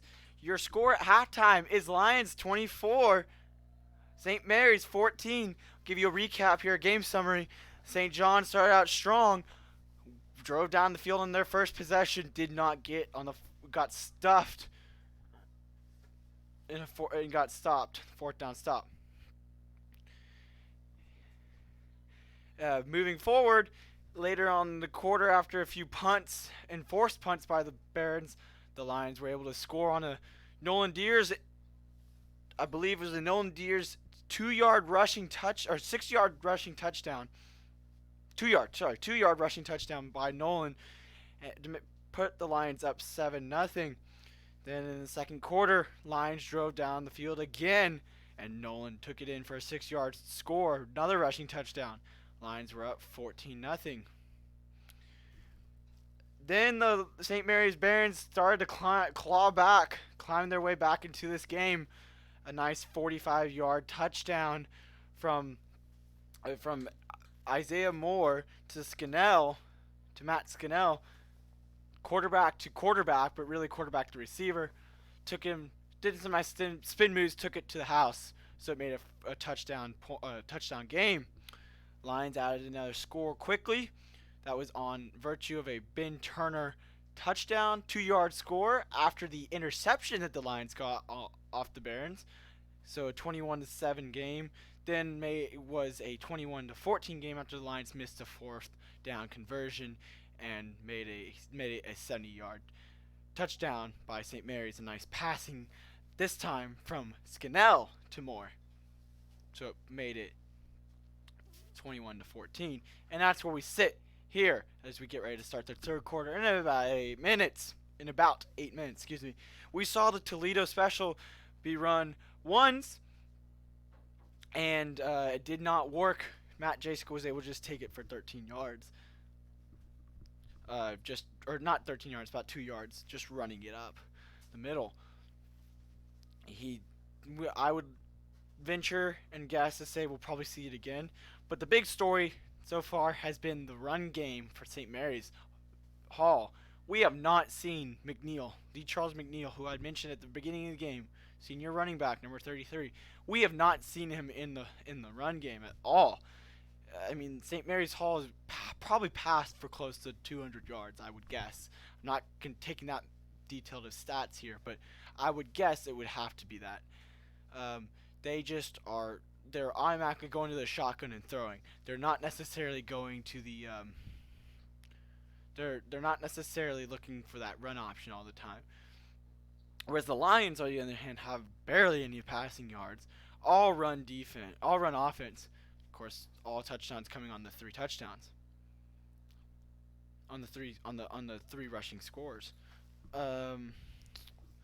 Overall, the Lions right now just look like they're kind of all over the place. They can put spurts up of points and really good dominance, but then you get into situations where you are facing a fourth down and you can't get it. They're 2 for 4 today on fourth down conversions.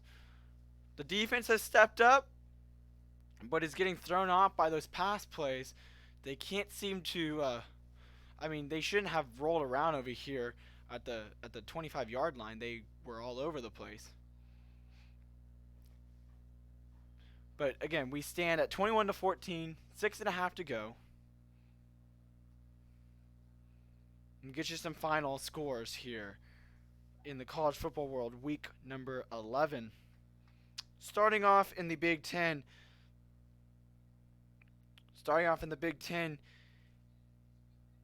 the biggest game this morning, Michigan State playing host to Ohio State.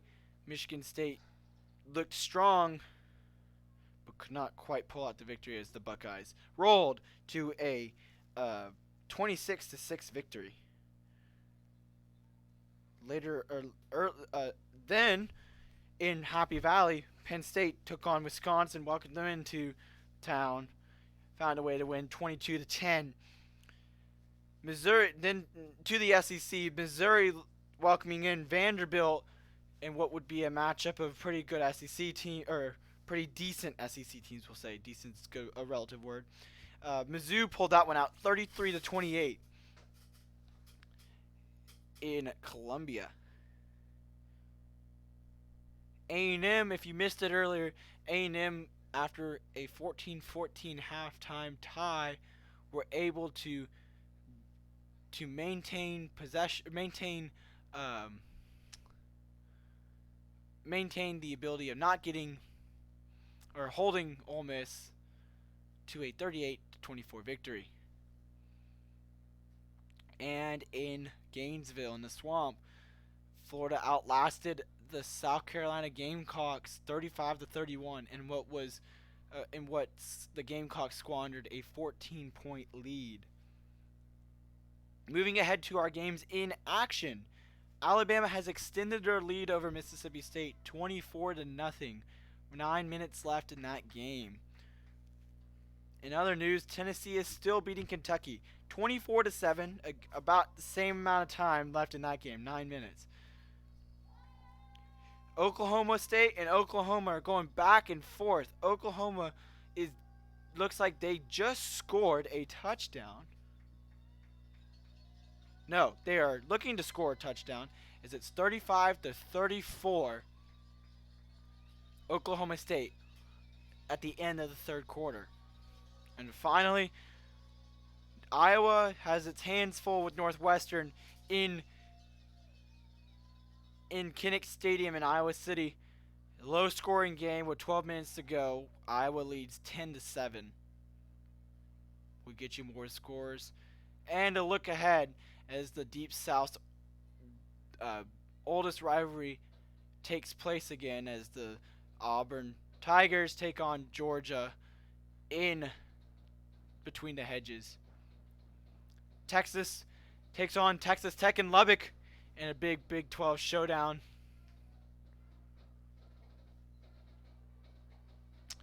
FSU, Florida State, the Seminoles take on Notre Dame in South Bend tonight.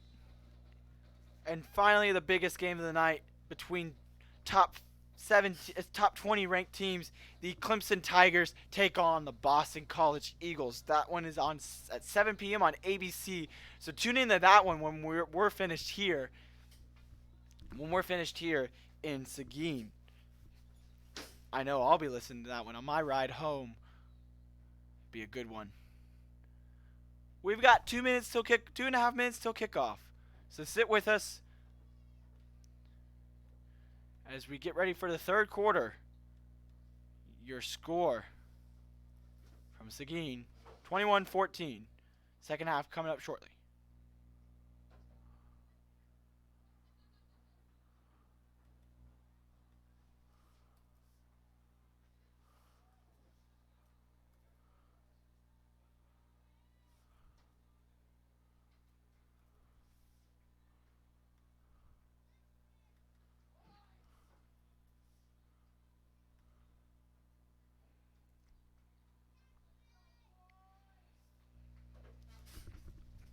You're watching the state championship on Lion Sports Network.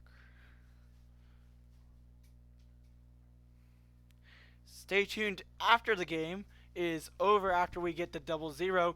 We will have the trophy presentation, if there is one, which I believe there is, and some post-game reactions.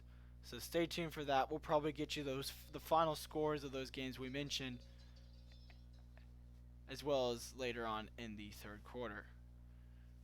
So again, we're about to start the second half. St. Mary's will receive the start the second half. Lions, the Barons deferred in the opening toss.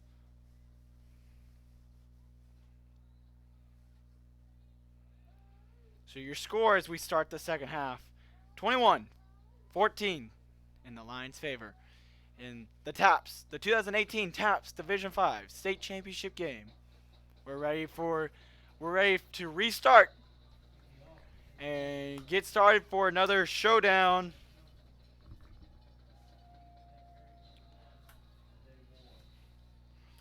Lions, Barons, two heavyweights going at each other.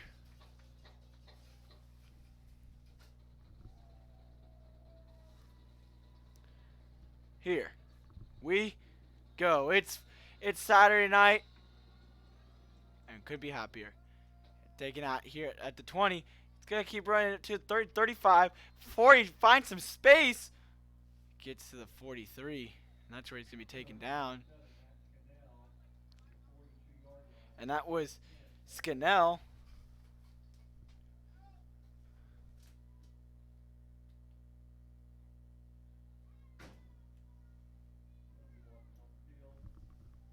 And that was Scannell getting it done, but there is a flag on the field.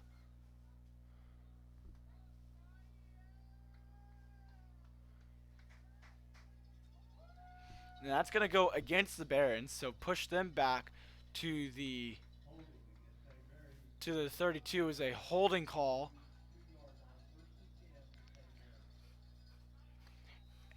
I would say it's Friday Night Lights, but it's not. It's Saturday Night Lights. This is where the big boys play. And just fitting that we have a good showdown here. As Scannell's in the back, shotgun. He has McNeil next to him. The play option, the play action. Excuse me, the RPO, the run pass option did not work. Scannell gets to the 35, so second and long.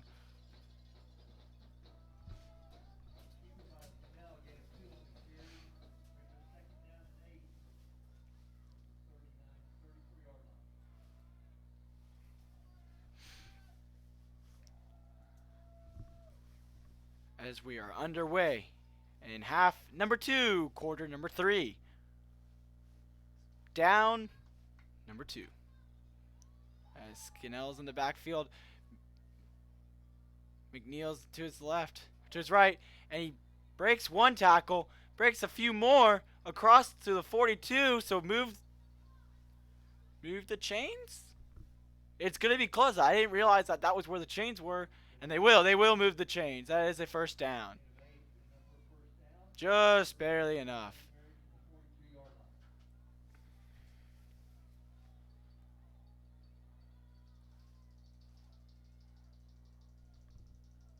So the Lions defense trying to stop the Barons here on their first possession.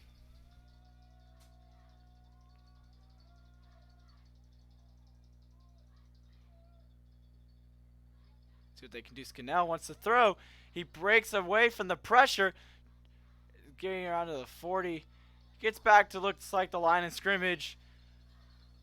Over there was a pack of Lions. Kyle Paul, it looked like Sycophus, Tommy Lloyd, Adrian Martinez, all over there to wrap them up.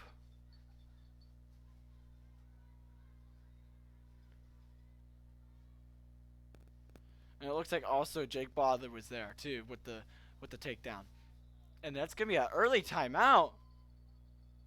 Timeout by St. Mary's.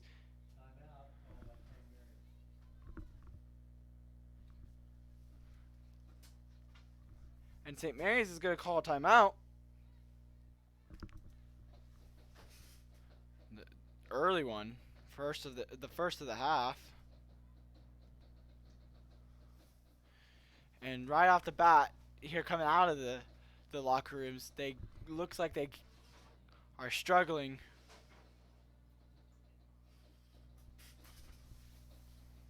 They're at the 42.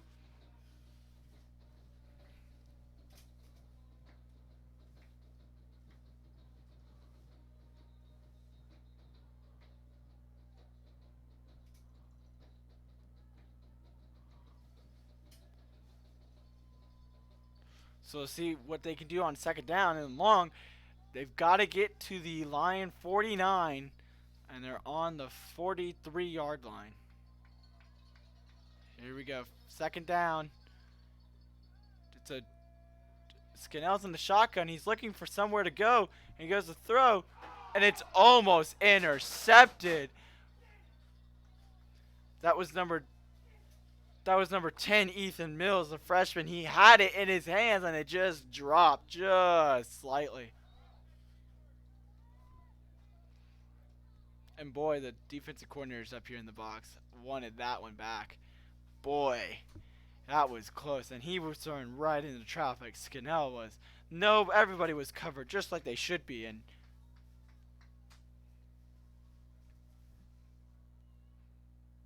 wow, what a stop.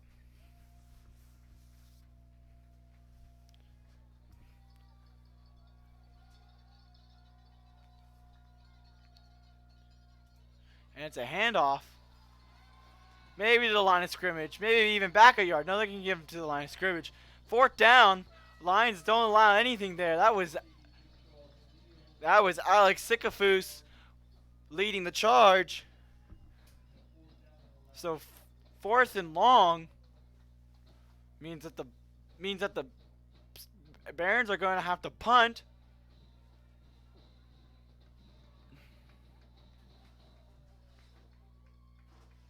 And get set here to punt. And it looked like it might have been blocked or something. But it takes a good bounce. A good Baron bounce to the 39-yard line. Or to the 35, sorry, to the 35-yard line. And that's where the Lions will have it. And start possession number 1 of half number 2. Again, you're watching the Division 5 State Championship on Lion Sports Network.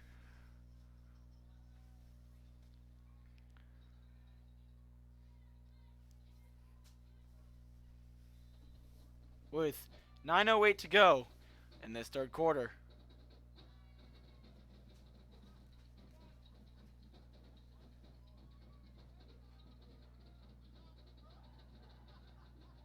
Ben Turner is running around the left side, and he's got some room to run. He gets pushed out of bounds around the 50. So they're going to put it at the 49.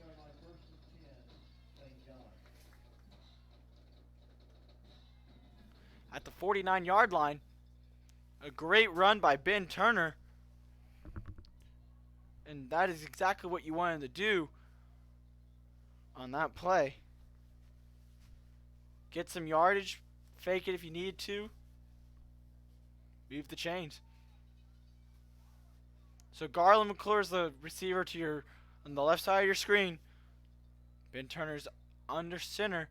Tommy Lloyd's behind him. Hands it off to Nolan Deers, who breaks through a hole. There is a flag. Got slam. They're gonna mark him at the 46, but we're gonna see what the flag is for.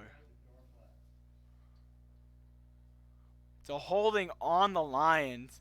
So that play is gonna be nullified. So redo the down. So redo 1st down. And push it back a few yards.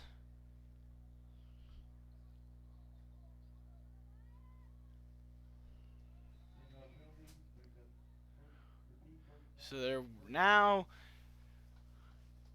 at the 43.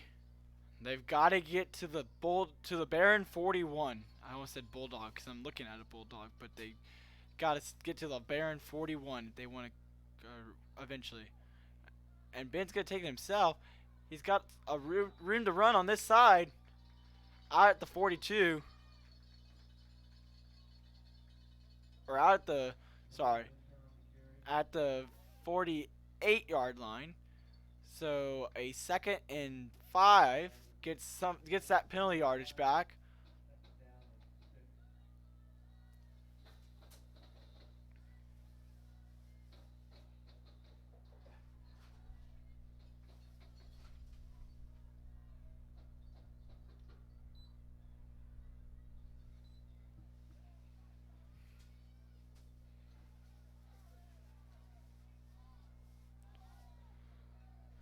As we have 8:42 left on the clock. And it's a handoff to Tommy Lloyd. And a huge pile created. Oh, I'm not sorry. Not Tommy Lloyd. Looks like that was number 18, Travis Gay, who got the handoff. And he gets to the 45, so it's a 3rd and short.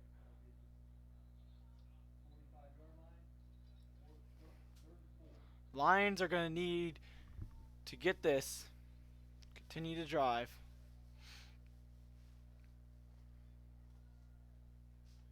They're in Barren territory, looking to get some points on the board on their first possession.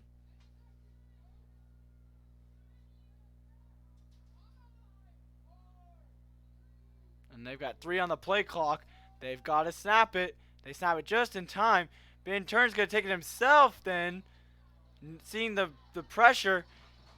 The second effort got him the first down, but people jumped on it. Like, it looked like it was a fumble, but apparently either way he was down. Moved the chains, 39-yard line. Keep on moving. Keep on trucking.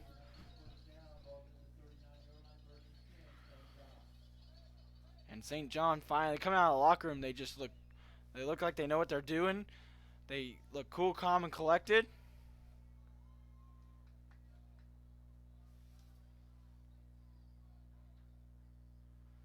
As we've got a sword fight developing between PJ and a fan.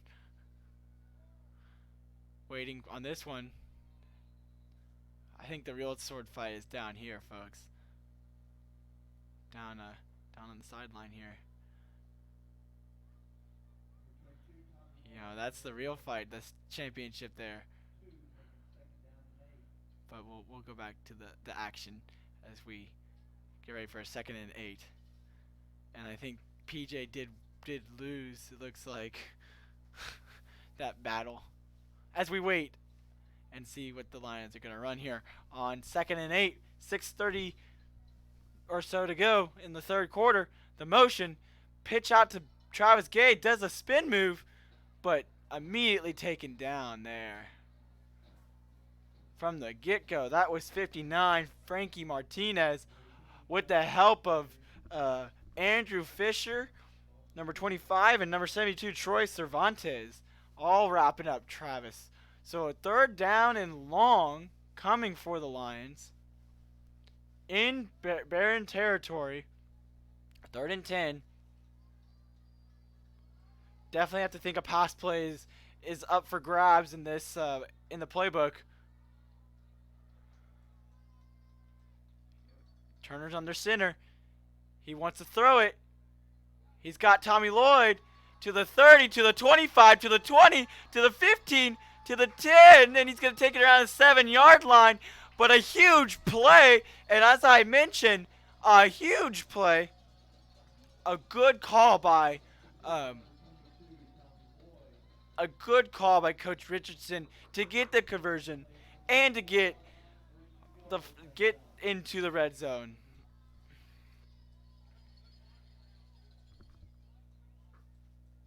The Lions are 3 for 4 today in the red zone, with that only one mistake being on possession number 1.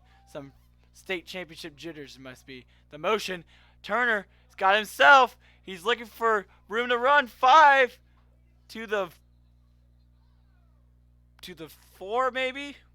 Forward progress is going to put him on the 5-yard line. So 2nd down and goal from the 5. Lions running some clock down, looking to make this a 2-touchdown lead.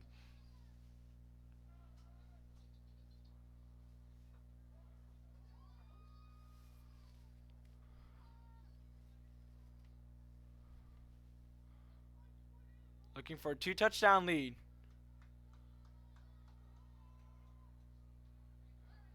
Nolan Deers again. His 3rd of the day. That's a Lions touchdown. Put 6 more on the board. Nolan Deers with another touchdown. This one of the rushing type and a 5-yarder.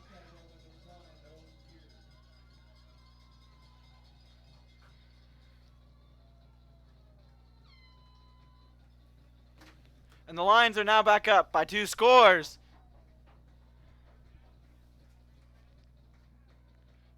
And it's good. So with 4:26 left in the third quarter, your new score is Lions 28, St. Mary's Hall 14.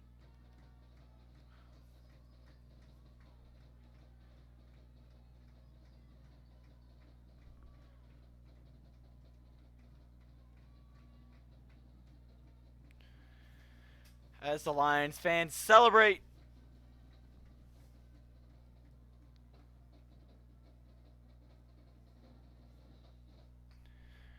Huge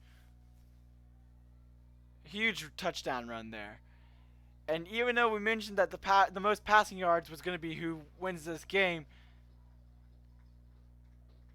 it seems as if the Lions have not taken that to heart, and they just keep using what they needed to, running just working with what they have and using the offense that worked the whole season.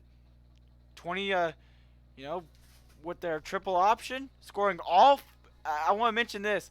They have scored all 4 touchdowns on the run. 3 by Nolan Deers and 1 by Ben Turner, which was a glorified quarterback sneak. But Nolan Deers really taking the reins from Jake Williams. Oh, and they tried to onside. It bounced up. Did they get it? They got it, but did he touch before?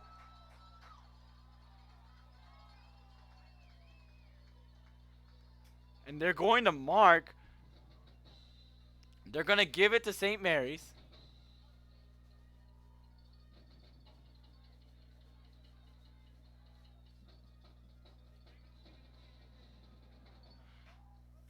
And they're going to give it to St. Mary's because it looked like an illegal touching by St. John the 23rd.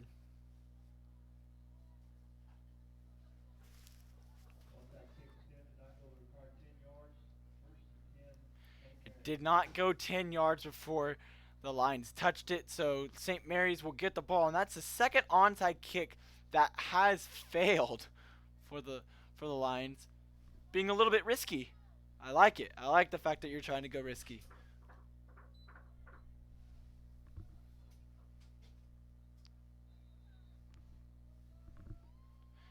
So the Barons will start at the 49, the Lions' 49-yard line.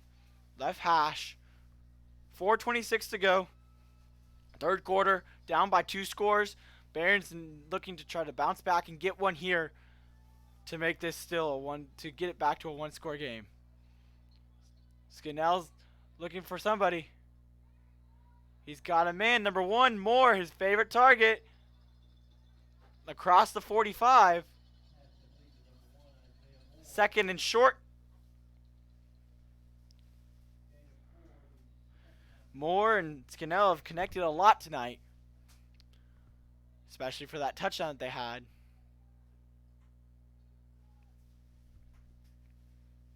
But boy, you have to say that the Lions just keep bringing it, keep scoring.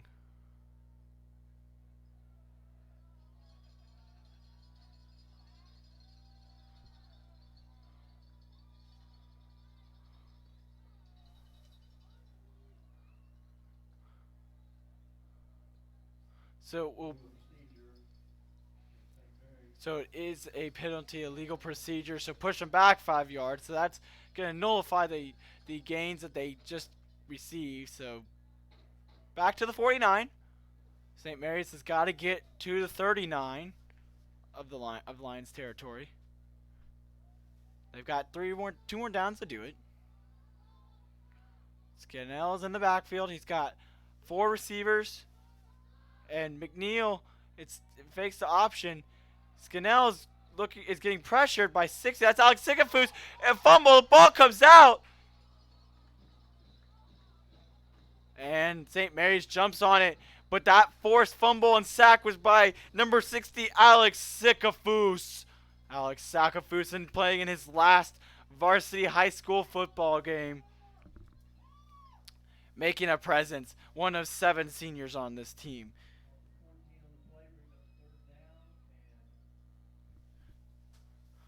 So a very long third down for the Barons pushes them back deep in their own territory. 6-yard line. Skinnell looks to throw. He has to. He's going deep. And it is almost intercepted. That was number 18, Travis Gay. No matter what, they're getting the ball back. 4th down. Looks like St. Mary's is going to be forced to punt from their 36. With 2:58 to go in the third quarter, number 33, McNeil, is going to be there to punt. Looks like all he's done tonight, I'd say run, but he's just been a presence in punting, and that's it. And it's a good punt. Way over Travis's head. And it rolls to the 11-yard line.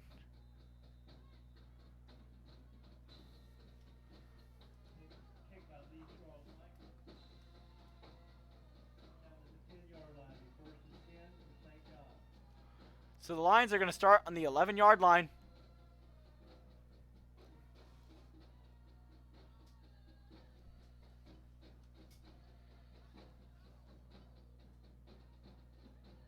So the Lions will start at their own 11-yard line.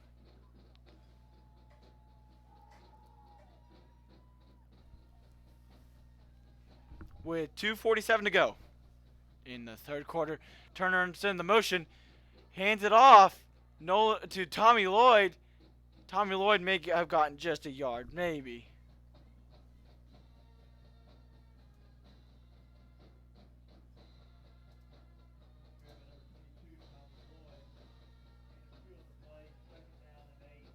He did get a few yards, 2 to be exact. So 2nd and 8 coming for the Lions offense as we near the end of the third quarter, approaching quickly.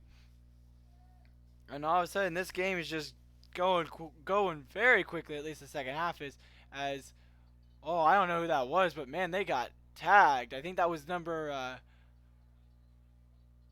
9, Nolan Deers, who got tagged big time. So that's gonna push the Lions back. So 3rd and long again for these teams, both struggling at least to start the second half, minus the Lions touchdown, but both struggling to get something going on later possessions.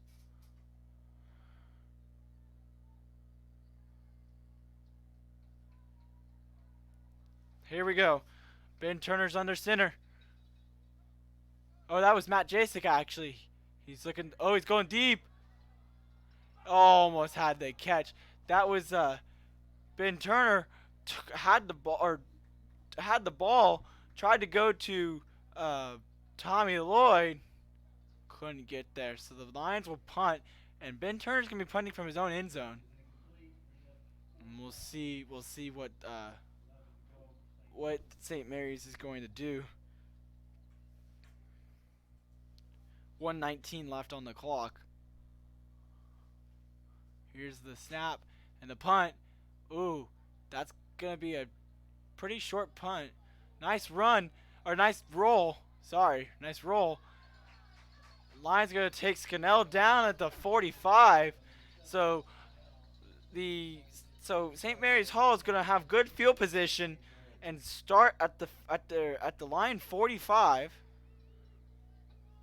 1:08 left in the third quarter.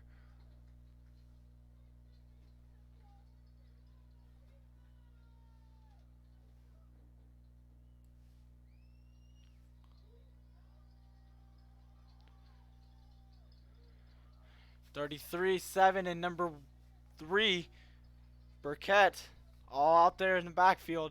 Scannell's gonna hand out to McNeil. And just as we had mentioned in the halftime report that McNeil wasn't doing much, he gets something there. And boy, does he get something. He got quite a few yards.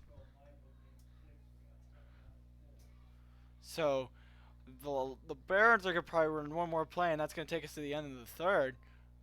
And you have to think the Lions with a 2-touchdown lead can sense it, can smell it a little bit. Hands it off again to McNeil. McNeil does a spin and got halfway through his spin and could not spin any further. He got tagged. 55, Jake Bodler.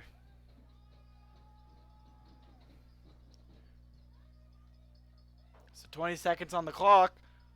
Look like the Barons are going to try to call one more play here. That would be a third down and short. 10 seconds to go. Scannell is going to take it himself.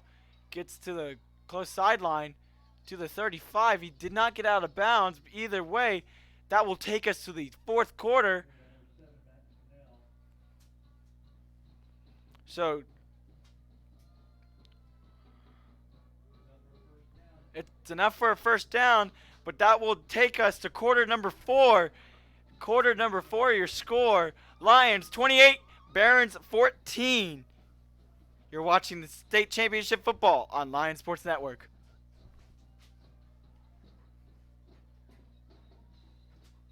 And the fourth quarter is so important in high school and in college.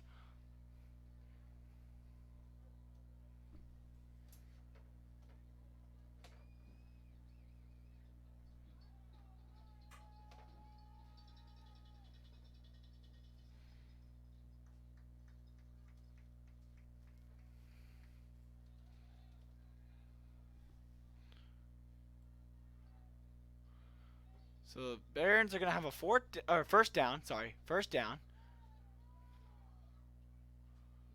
at the 35 as we start the fourth quarter.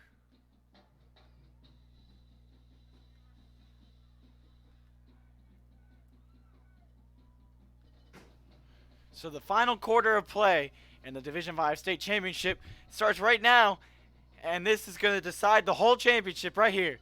Skinnell drops back. He's looking to throw. He's got a man. Incomplete over the head of Moore.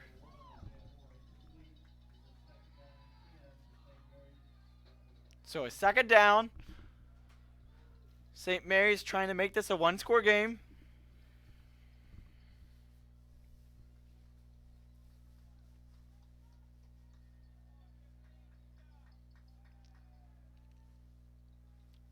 And Garland McClure, good coverage on that last pass. And see what the Barons can do. Skinnell hands it off, but there is a whistle first, and it looks like it's gonna be a false start. So push the Barons back 5 yards,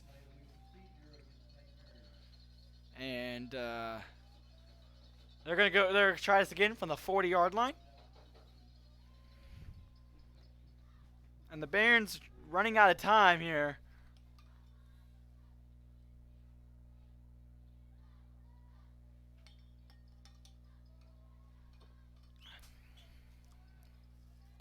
$11:52 left in this game. Skinnell goes to throw. He's got a man. Moore, again, his favorite target, to the 28. Third and short.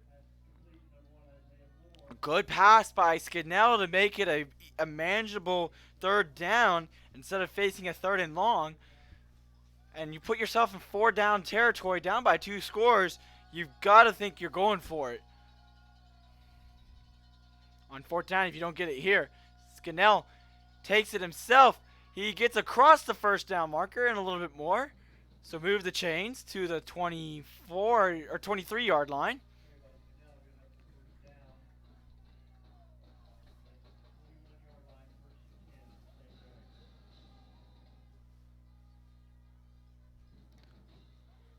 And the Lions defense trying to come up big on this possession. The Barons have it at the 21-yard line.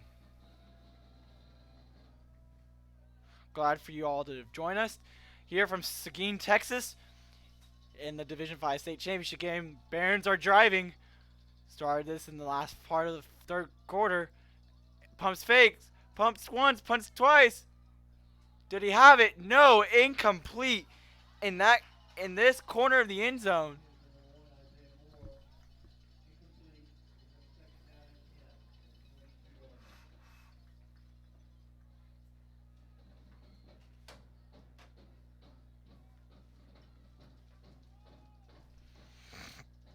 Incomplete in the corner of the end zone. So it will be second down from the 21 again. We're going to try this one more time. See what they can do. Barons. 10:38 on the clock. Drops back. Pressure coming. Gets it into the middle. That's more. Across the 10 to the 8-yard line. First and goal for the Barons. Their first time in the red zone tonight. Remember, their first 2 touchdowns came on long passes. And like I mentioned at the beginning of the telecast, or the broadcast, we said that their efficiency in the red zone is near perfection. They hand it off to McNeil. Can't get anywhere. Second down coming.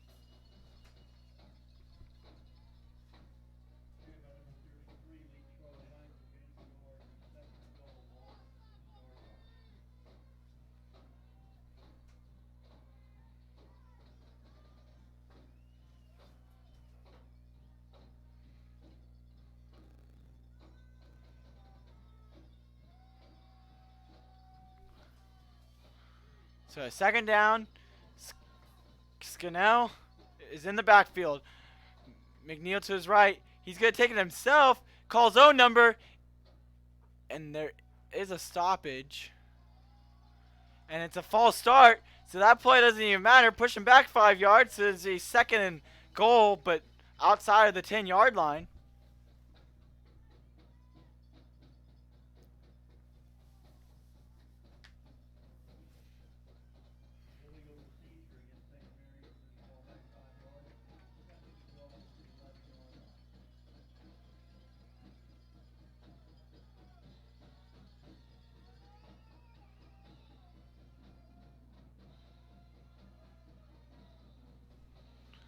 So they're going to try this again, see what they can do. Scannell pitches it out to McNeil. McNeil looking for some room to run. He gets taken down at the 11-yard line. Third and goal.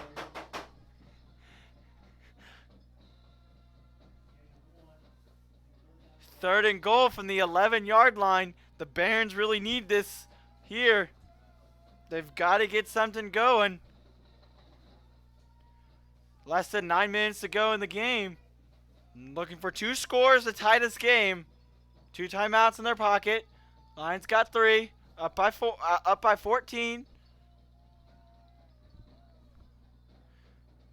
Scannell.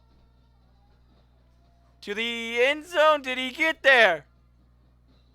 He did. That's a Barons touchdown for the time being.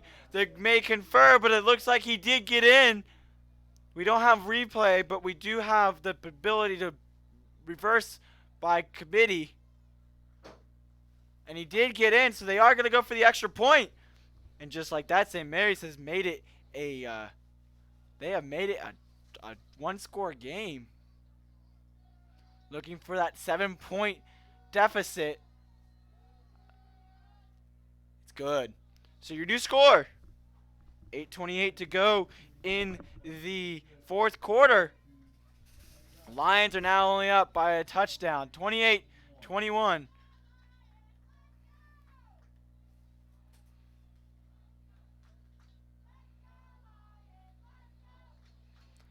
And this is going to be the difference between a good team and a great team. See how the Lions bounce back from that score. And like the last few times that the Barons have scored, they've bounced back. So we'll see what St. Mary's can do.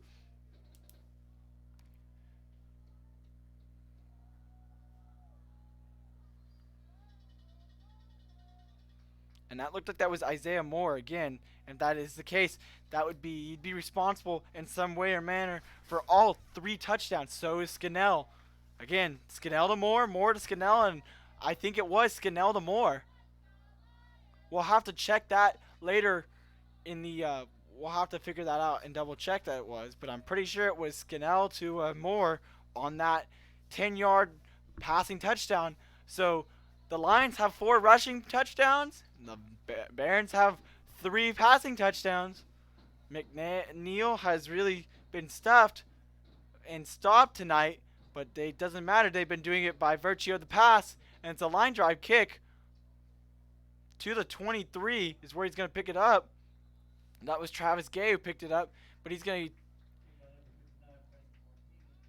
down at the 30 to the 30-yard line. So that's where the Lions will start.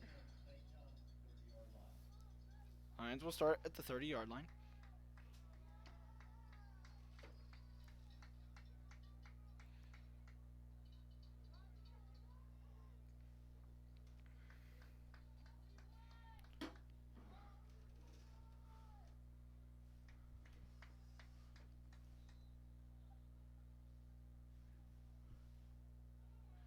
Either way, we're back here at the 30-yard line. Lions looking to get something on this drive. Put this game away. And it's a handoff.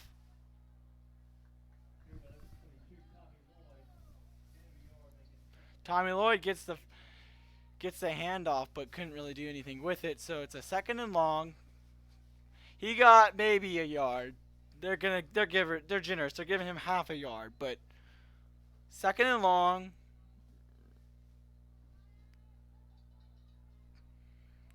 Lions looking to run down this clock, literally and figuratively speaking. Looking to run it down to finish it off and run it down because that's their offensive style. They may pass if they need to. Ben Turner is going to hand it off. That's to Tommy Lloyd, number 22, and he's going to get to the 32.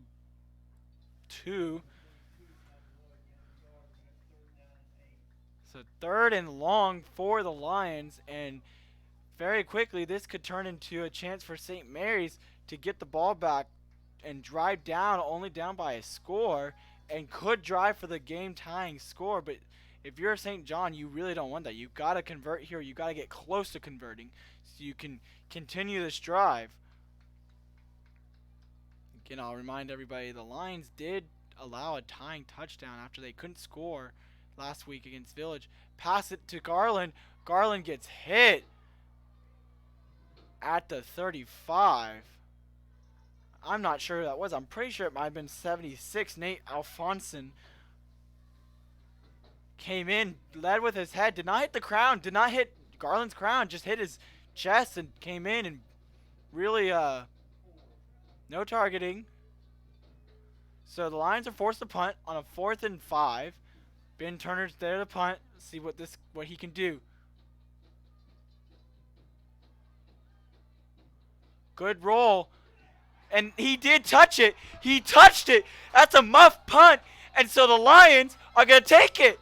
That's a recovery by number 3, Weston Glick. We haven't called his name a single time tonight, and he comes up in the biggest of moments. In the biggest of moments tonight. Wow. So just as you thought the Lions' possession was over, think again. And it was a muffed punt. He touched, the St. Mary's Baron wanted to field it and instead barely let it go, but he barely touched it. And so, by rule, that's as long as it's touched, it's a live ball. He touched it, and Weston knew exactly what to do, jump on it.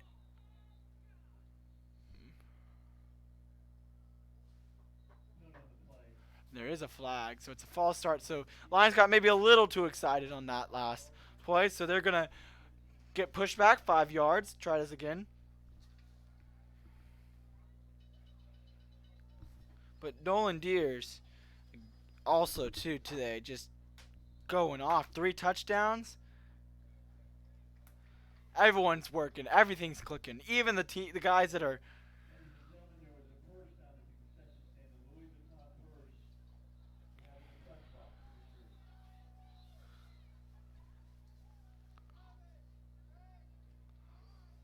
And the Lions have got to call something here. They do. Ben Turner wants to throw to the end zone. 5, 10, touchdown! Touchdown Lions into the middle of the field. He was more open than a McDonald's at midnight, folks.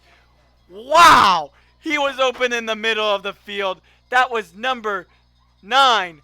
None other. Guess who? Nolan Deers. His 4th touchdown of the night, folks. His 4th touchdown of the night. On the reception kind, and just as we had mentioned him, he comes up big. Nolan, that was Turner to Nolan for the, I want to say that was probably a 30-yard touchdown.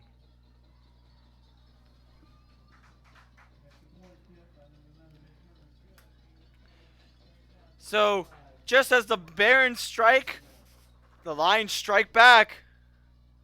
It's another touchdown. It's another two-score lead and two-score game with 6:12 to go in the ball game.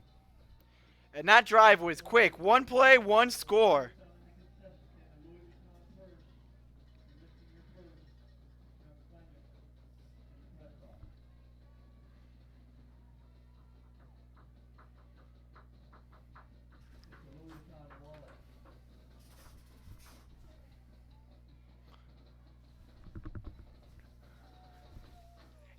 And the Lions just cruising now. I'd say one more score and this game is just about complete. The Lions definitely showing everybody out here that they know what they're doing. And we mentioned the passing game had been off and on, and right there the passing game back on. Ben Turner found him, and thank God he found him because that was right open. Again, he was more open than a Whataburger at 2 a.m. I mean, or McDonald's, whatever you want to call it. And it's a squib kick on the ground. Somebody's going to have to pick that up. He does at the 20, and he's going to get to the 30. Or he picks up at the 25. He's going to get to the 30. That was number 1, Isaiah Moore, doing everything for this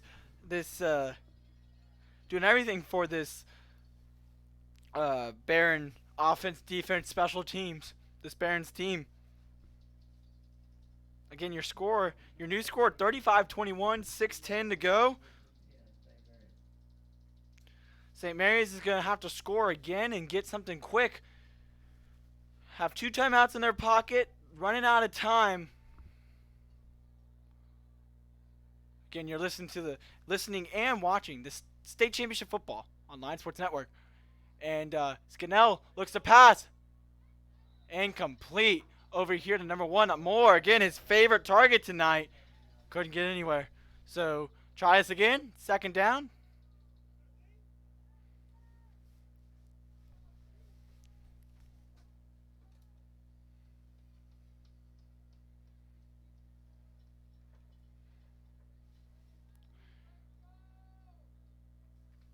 Second down.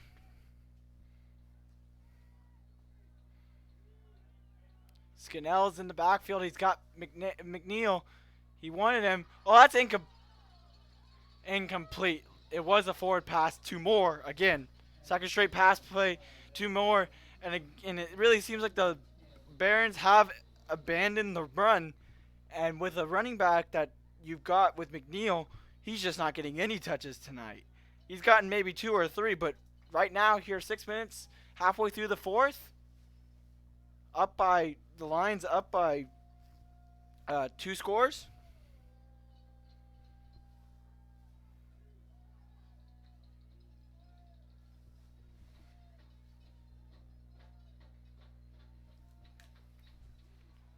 And he goes to throw.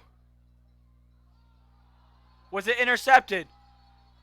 Was it intercepted? He did catch it, and that is intercepted by number 10, number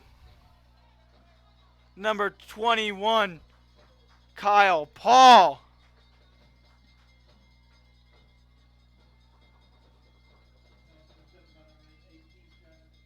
Oh, I'm sorry. I got the wrong. Number 18, Travis Gay, got that interception.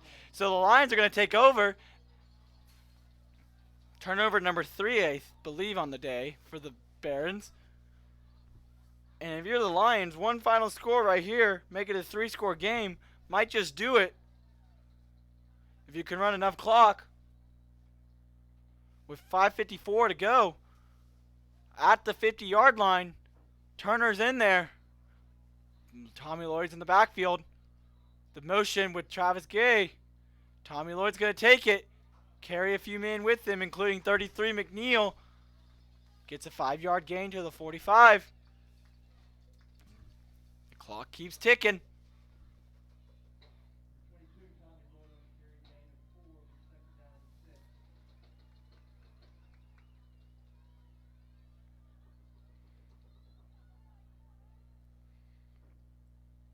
So the Lions are now put in a position here. where they really haven't been. They've been in the lead, but never in the lead with a chance to win the state championship. And they might just seal it right here. 5:12 to go. And counting. Hands it off to Tommy Lloyd. Tommy Lloyd maybe gets 2 yards. Shake it up a little bit on the play. 74, his blocker, Andrew Blick, also gingerly getting up a little bit. So 3rd and short. Lions trying to continue this possession.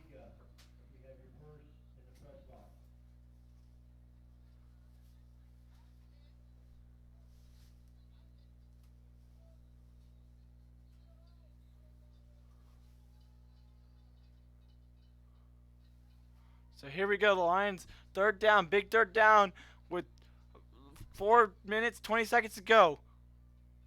Gonna hand it off to Tommy Lloyd. To Nolan Deers. He's got some space.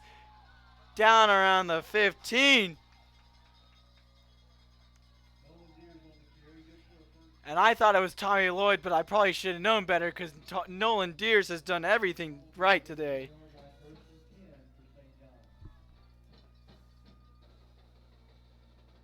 First and 10. 4:10 and counting to go.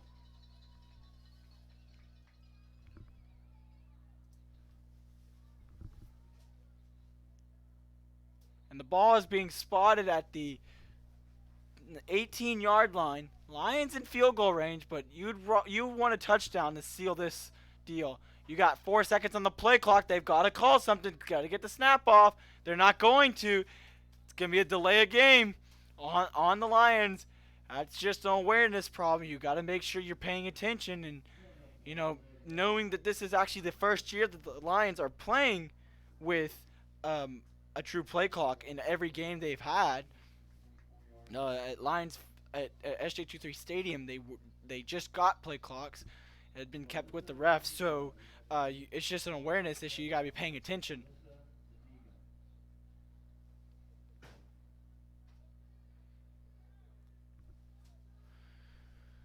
So they try this again.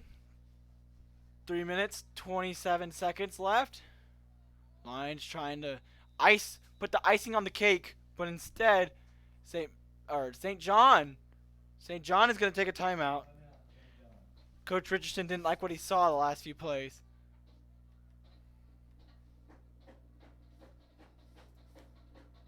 Each team's got 2 timeouts, and smart move by Coach Richardson.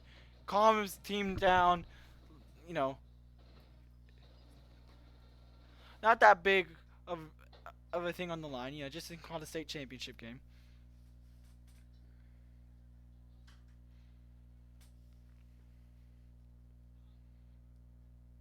So the Lions are looking to get something on this drive that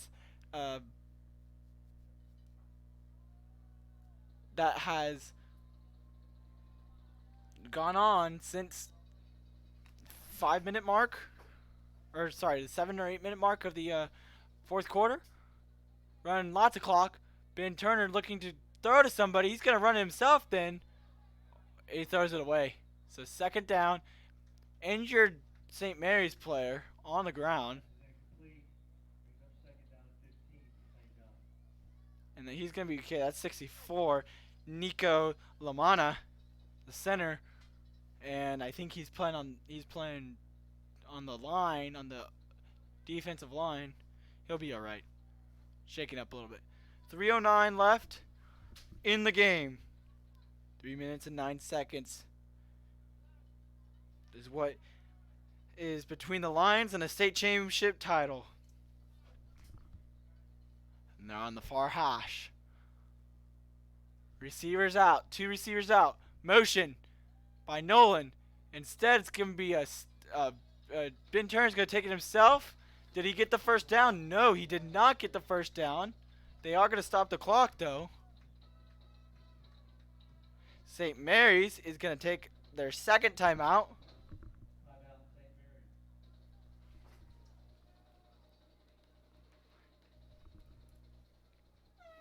As we're nearing the completion of this one, and we want to remind everybody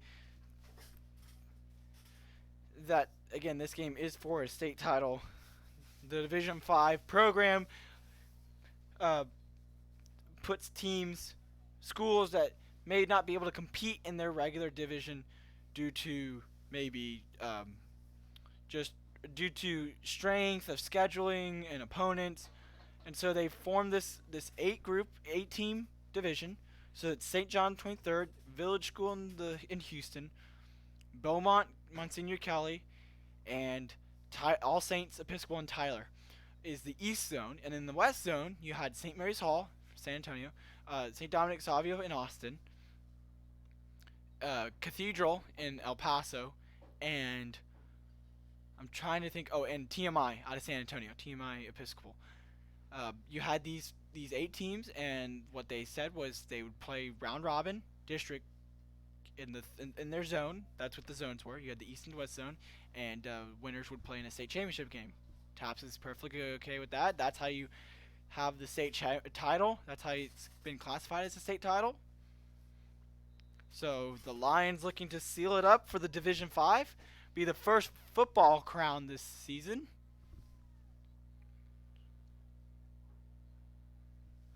And they're going to run it up the middle. He did get enough for the first down. Or no, he didn't. They're going to mark him short. 4th and 2. But he's going to take lots of time off the clock, 2:40. And the St. Mary's is going to elect to not use a timeout. And Kyle Paul was the ball carrier. He could not get anywhere. So it looks like Ben Turner's going to go for the field goal. They're going to send out. They're going to put the pressure to make it a 3-score game.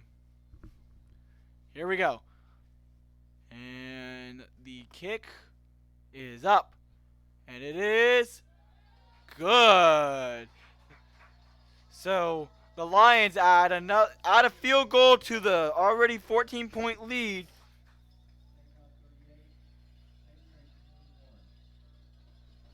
And Ben Turner kicks a 20-yard field goal. And the Lions now up 38-21 with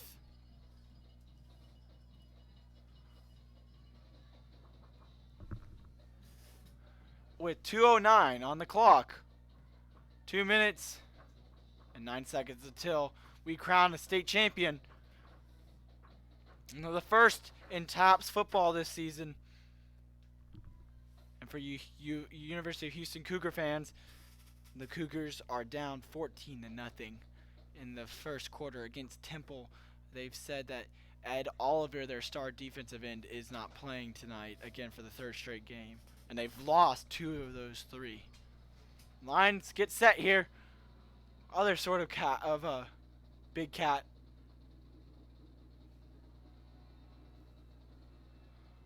Lions get set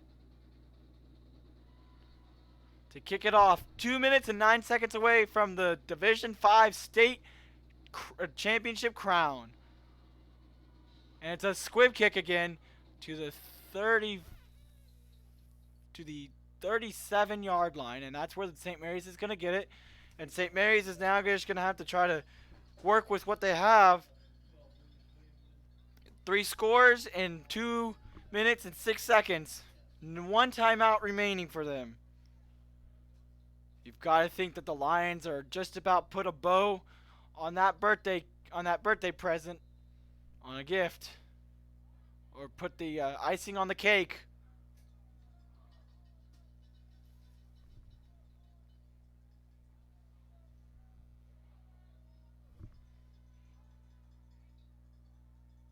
He wants to throw. He's getting pressured. He throws. It is caught to the 30, to the 20, to the 15, to the 10, 5, to the house. Touchdown, Barron. Excuse me. Man, touchdown, Barons. And just like that, and I say you needed quick scoring, the Barons have put themselves in a position to where they put in a position where they may actually be able to come back from this, taking only 12 seconds or so off the clock. So 1:53 is left on the game clock. Looking to see if this kick is going to be good. Scannell for the hold. Martinez for the kick. And it's good. Oh, no, it is no good. It is no good. I'm sorry. It's so premature.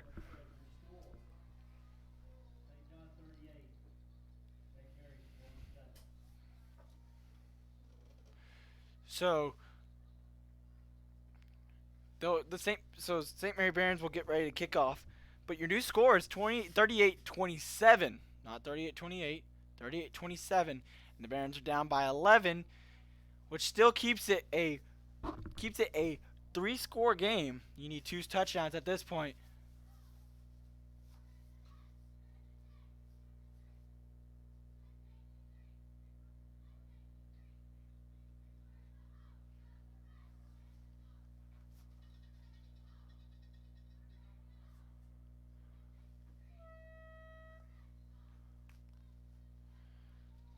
So 1:53 to go in this game.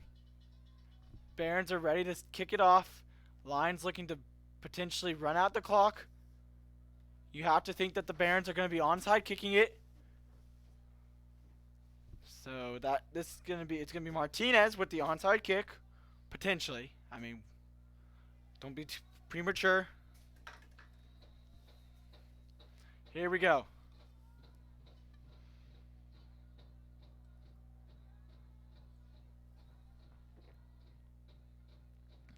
And it was touched by the Lions, and the Lions fall on it. At least we think they do. And they do. They do fall on it. So 1:49 on the clock. 38-27. 38-27. Lions are in the lead. They are a minute and 49 seconds away from a state title.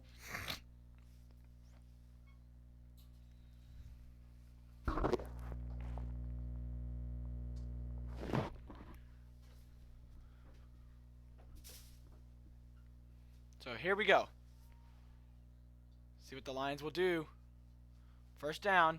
1:49 to go. Hands it off. Pile moves to the 44. They're going to mark him at the 43. The clock should be running. Unless St. Mary's has called a timeout. No, they're going to keep the clock running.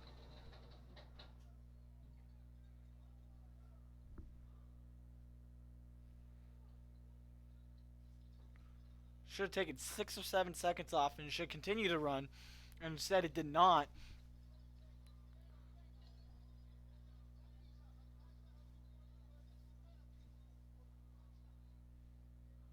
This game is not quite over yet. 1:22 left. Lions are going to be waiting until the very end to snap it. And you've got to think that maybe 2 more snaps and this game is over. You don't want to be too premature. Things can happen. As we get set for second down from the 43.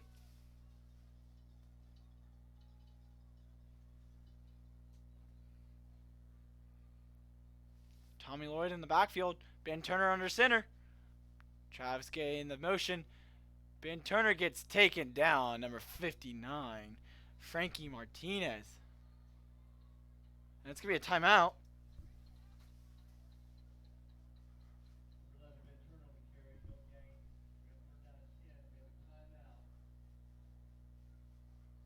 Timeout taken by St. Mary's. It's their last timeout of the half.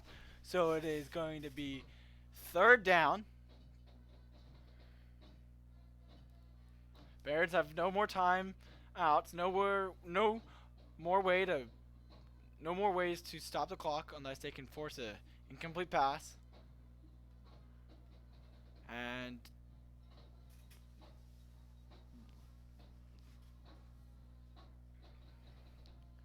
Lions going to need to call a play that gets them 8 or 9 seconds off the clock so they can let the clock run. Call timeout, punt it, and give St. Mary's maybe a chance to get a score, but not anything. So under a minute to go, under a minute of play to go here in Seguin, Texas at Bulldog Stadium. And OU, this is breaking news, OU survives after Oklahoma State misses a game-winning 2-point conversion. So you OU fans, be excited about that. OU continues to survive in the Big 12. At least they could beat Oklahoma State. Not looking at you, Texas. Not looking at you. Just a shame there. 48 seconds to go. Ben is just running around because he can. He's trying to get as much clock as he can. And he's just running around good. And he's finding... Okay, so he can take it down at the 31. But that's not going to matter. Because there's no way for the St. Mary's Hall to stop the clock. There's no need to run another play. And for the first time in school history, your St. John, the 23rd Lions, are state champions in football. As the final seconds tick down, the Lions have done it. The Lions have done it. The Lions have done it. And a great season in the only way possible. The Lions are state champions in Division 5 TAPPS football. Your final score from Seguin, Texas is Lions 38, St. Mary's Hall 27.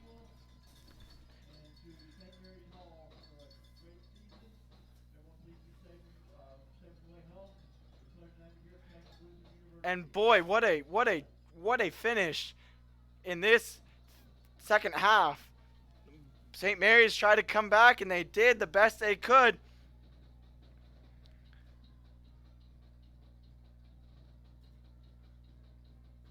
But ultimately, they did outscore St. John in the final period, but ultimately wasn't enough. And your Lions are state champions once again. I'll say it as many times as I need to.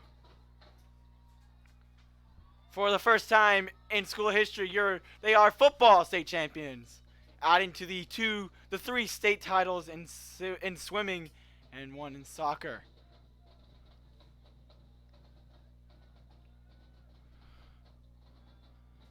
But credit to St. Mary's Hall for one heck of a season. 6-2 ain't bad of a season. And credit to them putting up a heck of a fight. Back and forth did we go in this game, and enjoyed what just an incredible display of talent. But wow, state champions, feels good. Feels good to be a state champion. As your Lions finish 10-1, 3-0 in their zone, and an all-important win in the state championship game. We leave you with this image. We'll bring you into we'll wait for the trophy presentation. But for right now, your St. John 23rd Lions are state champions.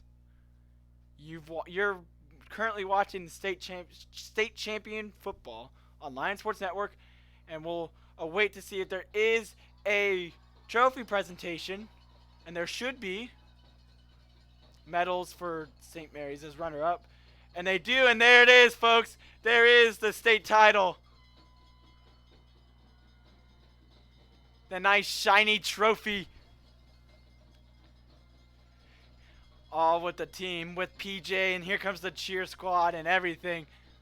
Getting pictures is the best thing, and that nice shiny trophy, look at that. We'll just zoom in on one more time.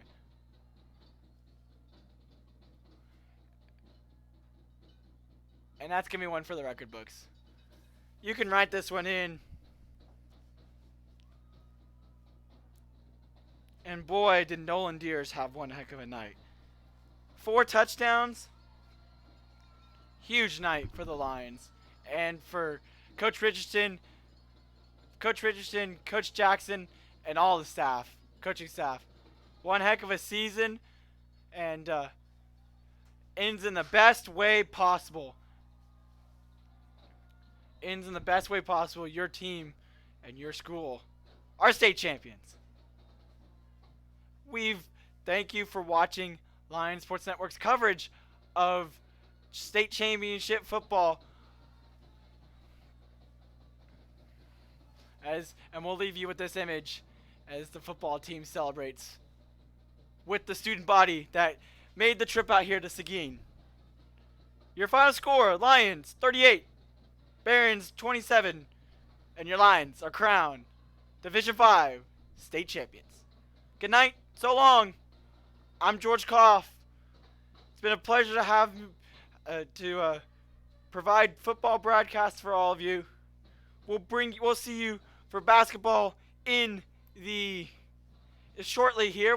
I think our first basketball broadcast will be in 2 or 3 weeks.